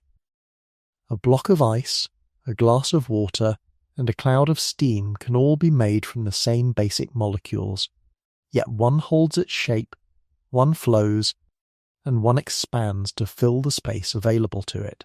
That difference tells us something important about matter. The fact that atoms contain enormous regions with very little concentrated mass does not, by itself, determine whether a substance feels rigid, soft, fluid, or easily compressed. Those larger properties come from how particles are arranged, how strongly they interact, and how freely they can move relative to one another. In a solid, atoms or molecules remain organized around comparatively stable positions. They are not perfectly still. At ordinary temperatures, they vibrate continuously because they possess thermal energy. But those vibrations occur around preferred locations, and the particles usually remain associated with roughly the same neighbors for long periods of time. This allows the material to maintain a definite shape. Push on a solid and its atoms may shift slightly. Stretch it and bonds may lengthen. Warm it and the vibrations become more energetic. But as long as the structure remains intact, the material continues to behave as a solid. A liquid is different. Its particles are still close together. This is why liquids are classified as condensed matter, just as solids are. The molecules in liquid water, for example, are not separated by enormous empty gaps in the way molecules in a thin gas are. They remain close enough for intermolecular forces to matter strongly, but they are not locked into fixed relative positions. Molecules continually move, rotate, and exchange neighbors. The local structure changes from moment to moment. That mobility allows a liquid to flow. Pour water into a different container, and the molecules rearrange until the liquid takes the shape of its new surroundings. It keeps a fairly definite volume under ordinary conditions, but it does not preserve a rigid shape. A gas behaves differently again. Gas molecules are usually separated by much larger average distances compared with their own molecular dimensions. Between collisions, they can travel relatively freely. Their interactions still matter when they approach one another, but they spend much more of their time far apart than particles in liquids or solids. This makes gases dramatically easier to compress. Push down on a sealed container of gas, and much of the initial compression can come simply from reducing the average distance between molecules. Try the same thing with a liquid or a solid, and the particles are already close together. Further compression quickly begins pushing their electronic structures into more energetically costly arrangements. This is why air can be compressed relatively easily, while water resists compression much more strongly. Temperature plays a major role in all of this. At the microscopic level, temperature is connected with the distribution of energy among the particles and degrees of freedom within a system. Raise the temperature of a solid and its atoms generally vibrate more energetically. Eventually, thermal motion can become strong enough to disrupt the stable ordered arrangement that gave the solid its rigidity. The material can melt. During melting, the atoms themselves do not suddenly become different kinds of particles. An iron atom remains an iron atom. The water molecule remains a water molecule. What changes is the collective arrangement. The particles gain enough freedom to rearrange more readily relative to one another. This is what makes melting a phase transition. A phase transition is a change in the collective physical state of a system. The microscopic constituents may remain chemically identical while their organization and behavior change dramatically. Water offers perhaps the most familiar example. At suitable temperatures and pressures, water molecules can form ice. In ordinary ice, the molecules are arranged in an organized structure influenced strongly by hydrogen bonding. The solid holds its shape and resists shear. Warm the ice sufficiently at ordinary atmospheric pressure, and it melts. The same water molecules now move through a much less rigid arrangement. Hydrogen bonds continually break and reform. The molecules remain close together, but they can exchange neighbours and flow past one another. Warm the liquid further and eventually water can become vapour. Now the average distance between molecules becomes much larger, and individual molecules travel freely for significant distances between collisions. Nothing fundamental has happened to the atomic nuclei. The oxygen nuclei are still oxygen nuclei. The hydrogen nuclei are still hydrogen nuclei. The electrons are still governed by quantum mechanics, yet the experience of the substance changes completely. Ice can support an object placed gently on its surface. Liquid water parts and flows around it. Water vapour spreads through the surrounding space. The difference comes from collective organisation. Pressure can alter these phases as well. Changing pressure modifies the energetic balance between different arrangements of matter. This is why the temperature at which a substance melts or boils can depend on the surrounding pressure. Water has some unusual behaviour in this respect, because its solid form, ordinary ice, is less dense than liquid water. That is why ice floats. Its hydrogen-bonded crystal structure leaves the molecules arranged in a more open configuration than in the liquid. This is another useful reminder that density and solidity are not simply determined by how much empty space an individual atom contains. All three phases contain the same atoms. Their atomic nuclei occupy the same tiny fraction of their characteristic atomic dimensions. What changes is the relationship between enormous numbers of particles. In a solid, interactions favour arrangements that resist large relative motion. In a liquid, the particles remain close but can rearrange continuously. In a gas, they are usually much farther apart and move comparatively freely.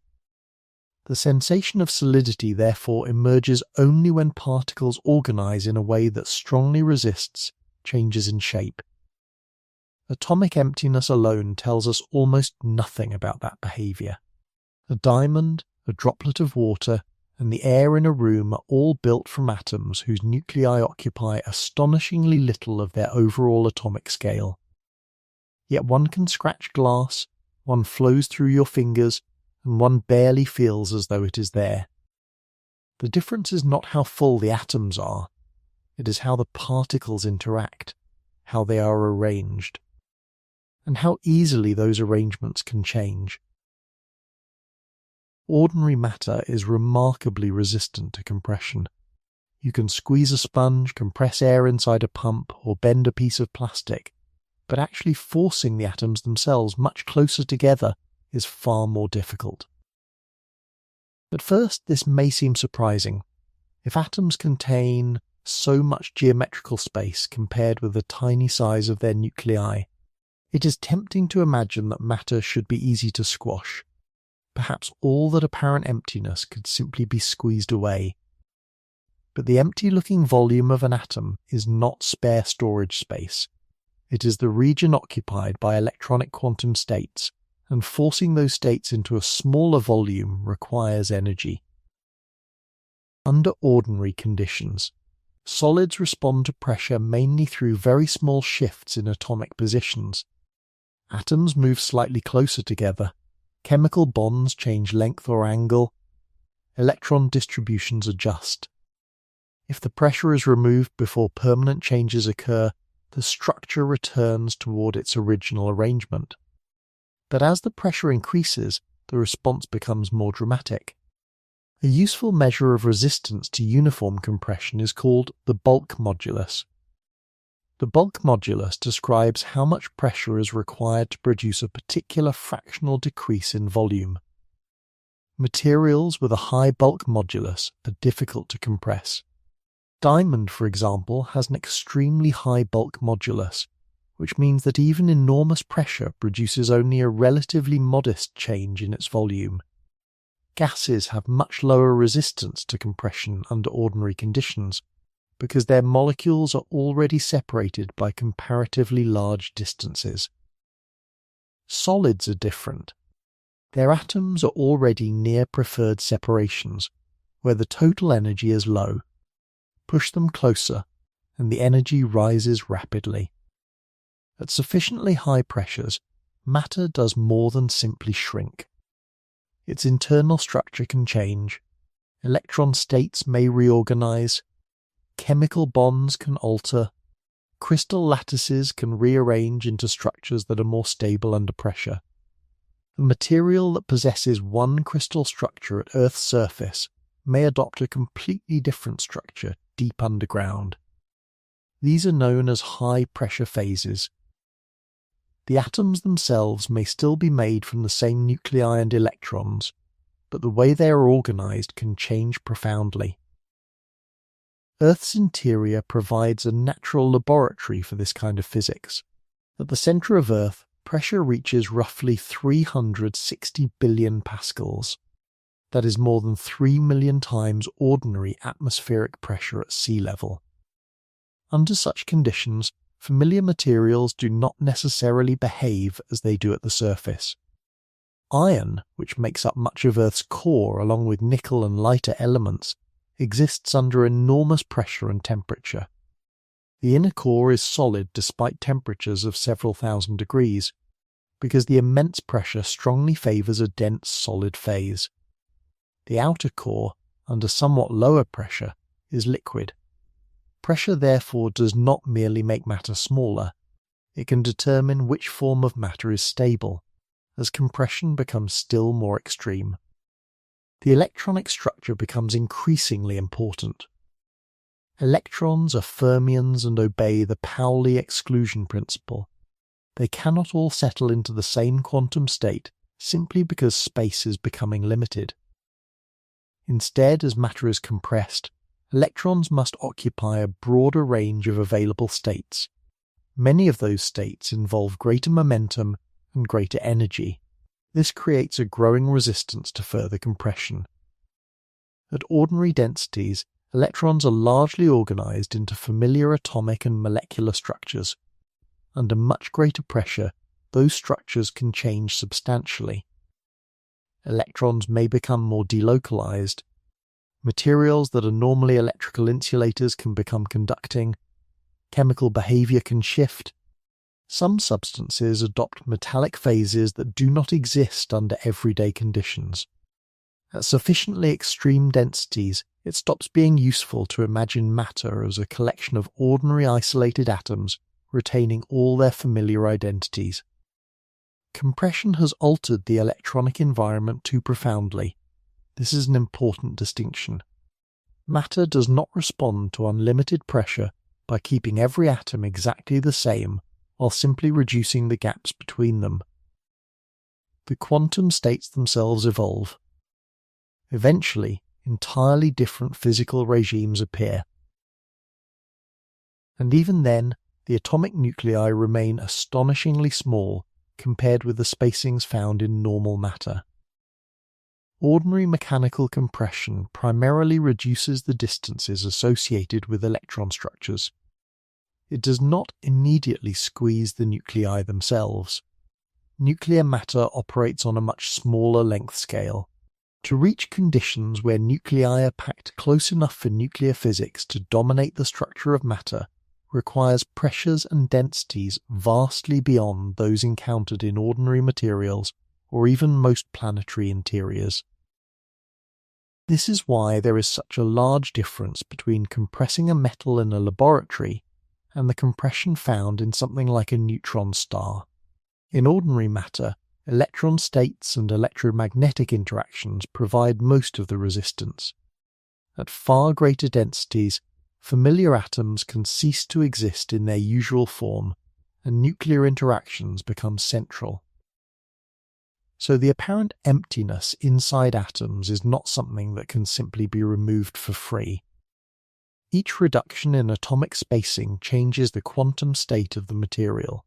The closer electrons are confined, the more energetically expensive their allowed configurations can become. Electromagnetic interactions grow stronger.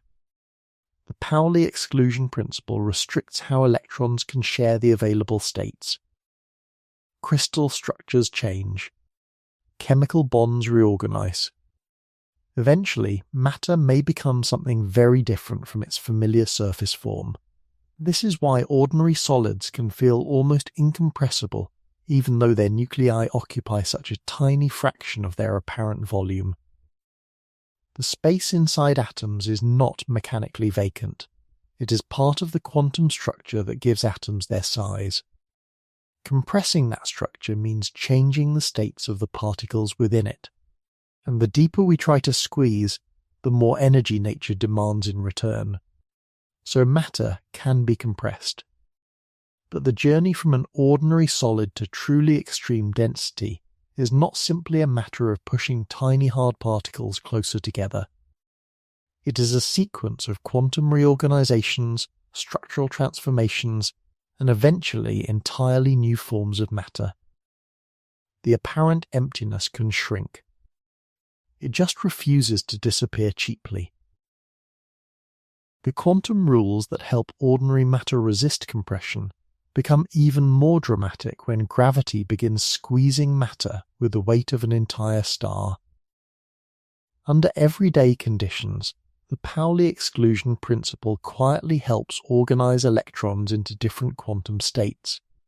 It contributes to atomic structure, chemical behavior, and the resistance that appears when atoms are pushed too close together. Inside certain dead stars, the same principle becomes powerful enough to help oppose gravitational collapse. A white dwarf forms when a star roughly similar to the Sun exhausts the nuclear fuel available in its core and sheds much of its outer material. What remains is an extremely compact stellar remnant containing an enormous amount of mass within a volume comparable to that of a planet. Ordinary atomic structure cannot survive unchanged under such conditions. Matter is compressed so strongly that electrons are no longer confined mainly to individual atoms in the familiar way. Instead, they form a dense quantum system extending throughout the stellar material. During the 1920s, Ralph Howard Fowler applied the newly developed quantum statistics of fermions to white dwarf stars. The crucial insight was that electrons obey the Pauli exclusion principle. Identical electrons cannot all occupy the same complete quantum state. As a white dwarf is compressed, the available spatial volume becomes smaller. The electrons therefore have to fill an increasingly broad range of momentum states. Even electrons near the lowest energy configuration cannot all simply settle into one quiet state together. The lowest states fill first. Then higher momentum states must be occupied. This produces what is called electron degeneracy pressure. Despite the word pressure, it is not quite the same thing as the ordinary thermal pressure inside a hot gas. In a normal gas, increasing the temperature makes particles move more energetically, raising the pressure. Electron degeneracy pressure can remain important even when temperature is comparatively unimportant. Its origin lies in quantum statistics. The electrons resist being compressed into a smaller region because the Pauli exclusion principle forces them to occupy different states, including states with increasingly large momentum. In a white dwarf, this quantum resistance can balance gravity. The result is an object with an extraordinary density. A typical white dwarf may contain roughly the mass of the Sun while being only around the size of Earth. Its average density can be roughly 1,000,000 times the density of water, although individual white dwarfs vary considerably. A small spoonful of such material, if it could somehow be removed and maintained under similar conditions, would have a mass measured in tons. The spacious atomic structures familiar on Earth have been profoundly compressed. Yet even at these enormous densities, matter still refuses to collapse without limit. Quantum mechanics continues to push back. There is, however, a boundary to what electron degeneracy pressure can support. Subrahmanyan Chandrasekhar studied this problem in the early 20th century, carefully accounting for the way electrons behave when their speeds become relativistic. He found that a white dwarf cannot remain stable if its mass grows beyond a certain limit. The Chandrasekhar limit is roughly 1.4 times the mass of the Sun, with the precise value depending on the composition and physical details of the star. Above this scale, electron degeneracy pressure can no longer provide enough support against gravity. The star must undergo a more profound transformation. In the collapse of the core of a sufficiently massive star, conditions can become so extreme that electrons and protons are driven into reactions that produce neutrons and neutrinos. Familiar atoms cease to exist as ordinary independent structures. The matter is compressed toward densities comparable with those found inside atomic nuclei. The result can be a neutron star. A neutron star may contain more mass than the Sun inside a sphere, only tens of kilometers across. Its average density can reach hundreds of millions of times the density of water. At that point, the distinction between the spacious atom and its tiny nucleus has almost disappeared.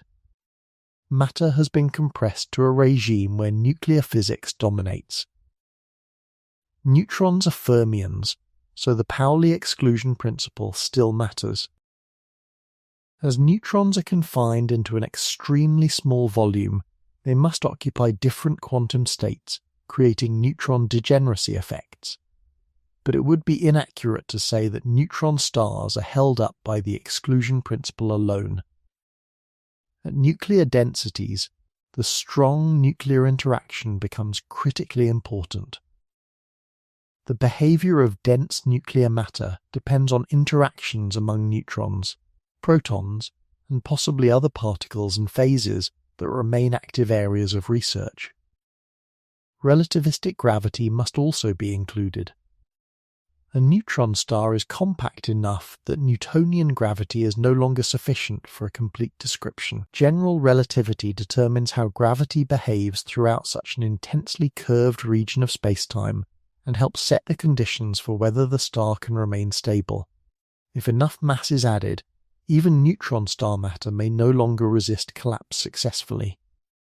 Beyond another mass threshold, gravity can overwhelm every known form of material support, and a black hole may form. The progression is remarkable. Ordinary matter begins with atoms whose nuclei occupy only a tiny fraction of their apparent volume. Compress those atoms moderately, and their electron states resist being squeezed closer together.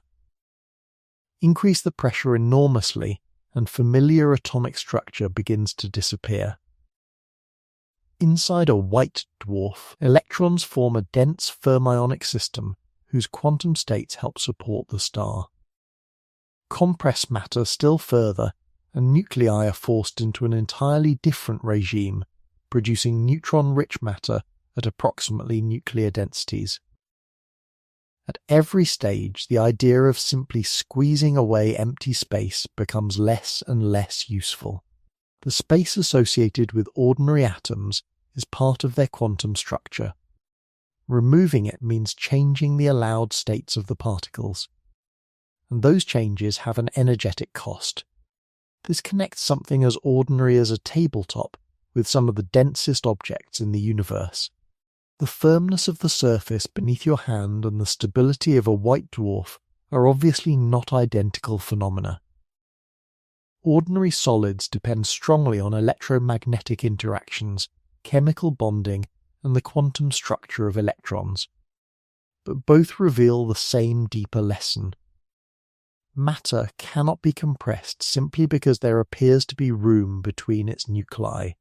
Quantum mechanics decides how particles are allowed to occupy that room, and when gravity tries to force enough matter into a smaller and smaller volume, those quiet microscopic rules can become powerful enough to shape the structure of entire stars.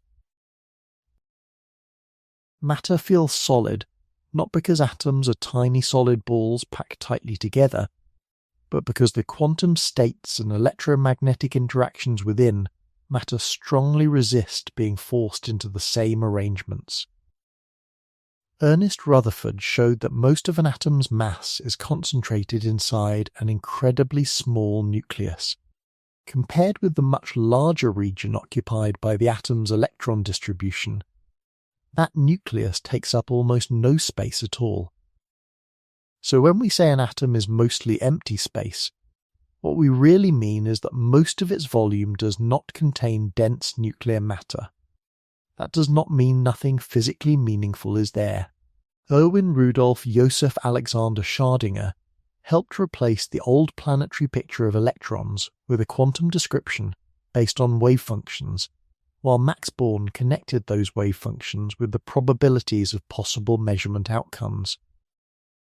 Electrons therefore occupy extended quantum states rather than travelling around nuclei on neat little tracks. Werner Karl Heisenberg's uncertainty principle helps explain why those states have a finite size. Confine an electron more tightly, and the range of possible momenta becomes broader. That raises the characteristic kinetic energy, preventing the electron from simply collapsing into an arbitrarily small region around the nucleus. Then, when separate atoms approach one another, electromagnetism becomes crucial. Electrons repel electrons. Nuclei repel nuclei. Electrons are attracted toward positive nuclei. At the same time, Wolfgang Ernst Pauli's exclusion principle restricts how identical electrons can occupy quantum states. The exclusion principle is not an extra repulsive force. It is a rule about which states are allowed. As electron states overlap more strongly, the combined system must rearrange while obeying fermionic antisymmetry. Those rearrangements can raise the energy sharply. Together, Coulomb interactions, electron state changes, quantum confinement, and the Pauli exclusion principle create strong resistance at very short atomic separations. From there, chemical bonds, preferred atomic spacing, crystal structures, interatomic potentials, and elasticity turn microscopic quantum behavior into the familiar properties of bulk matter. When you press your hand against a table, the nuclei in your hand do not collide directly with the nuclei in the wood. Their electron states and electromagnetic fields interact first. The atoms shift slightly, bonds deform, the energy rises. Across enormous numbers of atoms, those microscopic changes produce the normal force that supports your hand. Stiffness, hardness, pressure, and resistance to compression are therefore collective properties. And under far more extreme conditions, the same quantum rules become powerful enough to influence entire stars. Electron degeneracy helps support white dwarfs. At still greater densities, neutron degeneracy and strong nuclear interactions contribute to the structure of neutron stars. So quantum resistance to compression is not merely something that keeps your hand from passing through a desk. It helps determine how far matter can be compressed before it transforms into entirely new physical regimes. The central idea is surprisingly simple. An object does not need to be filled continuously with microscopic substance in order to be solid. Solidity is something matter does. It emerges from the laws governing how particles interact, how quantum states overlap, and how much energy it costs to force matter into configurations it does not naturally occupy. The world feels solid because quantum mechanics makes sharing the same space extraordinarily difficult.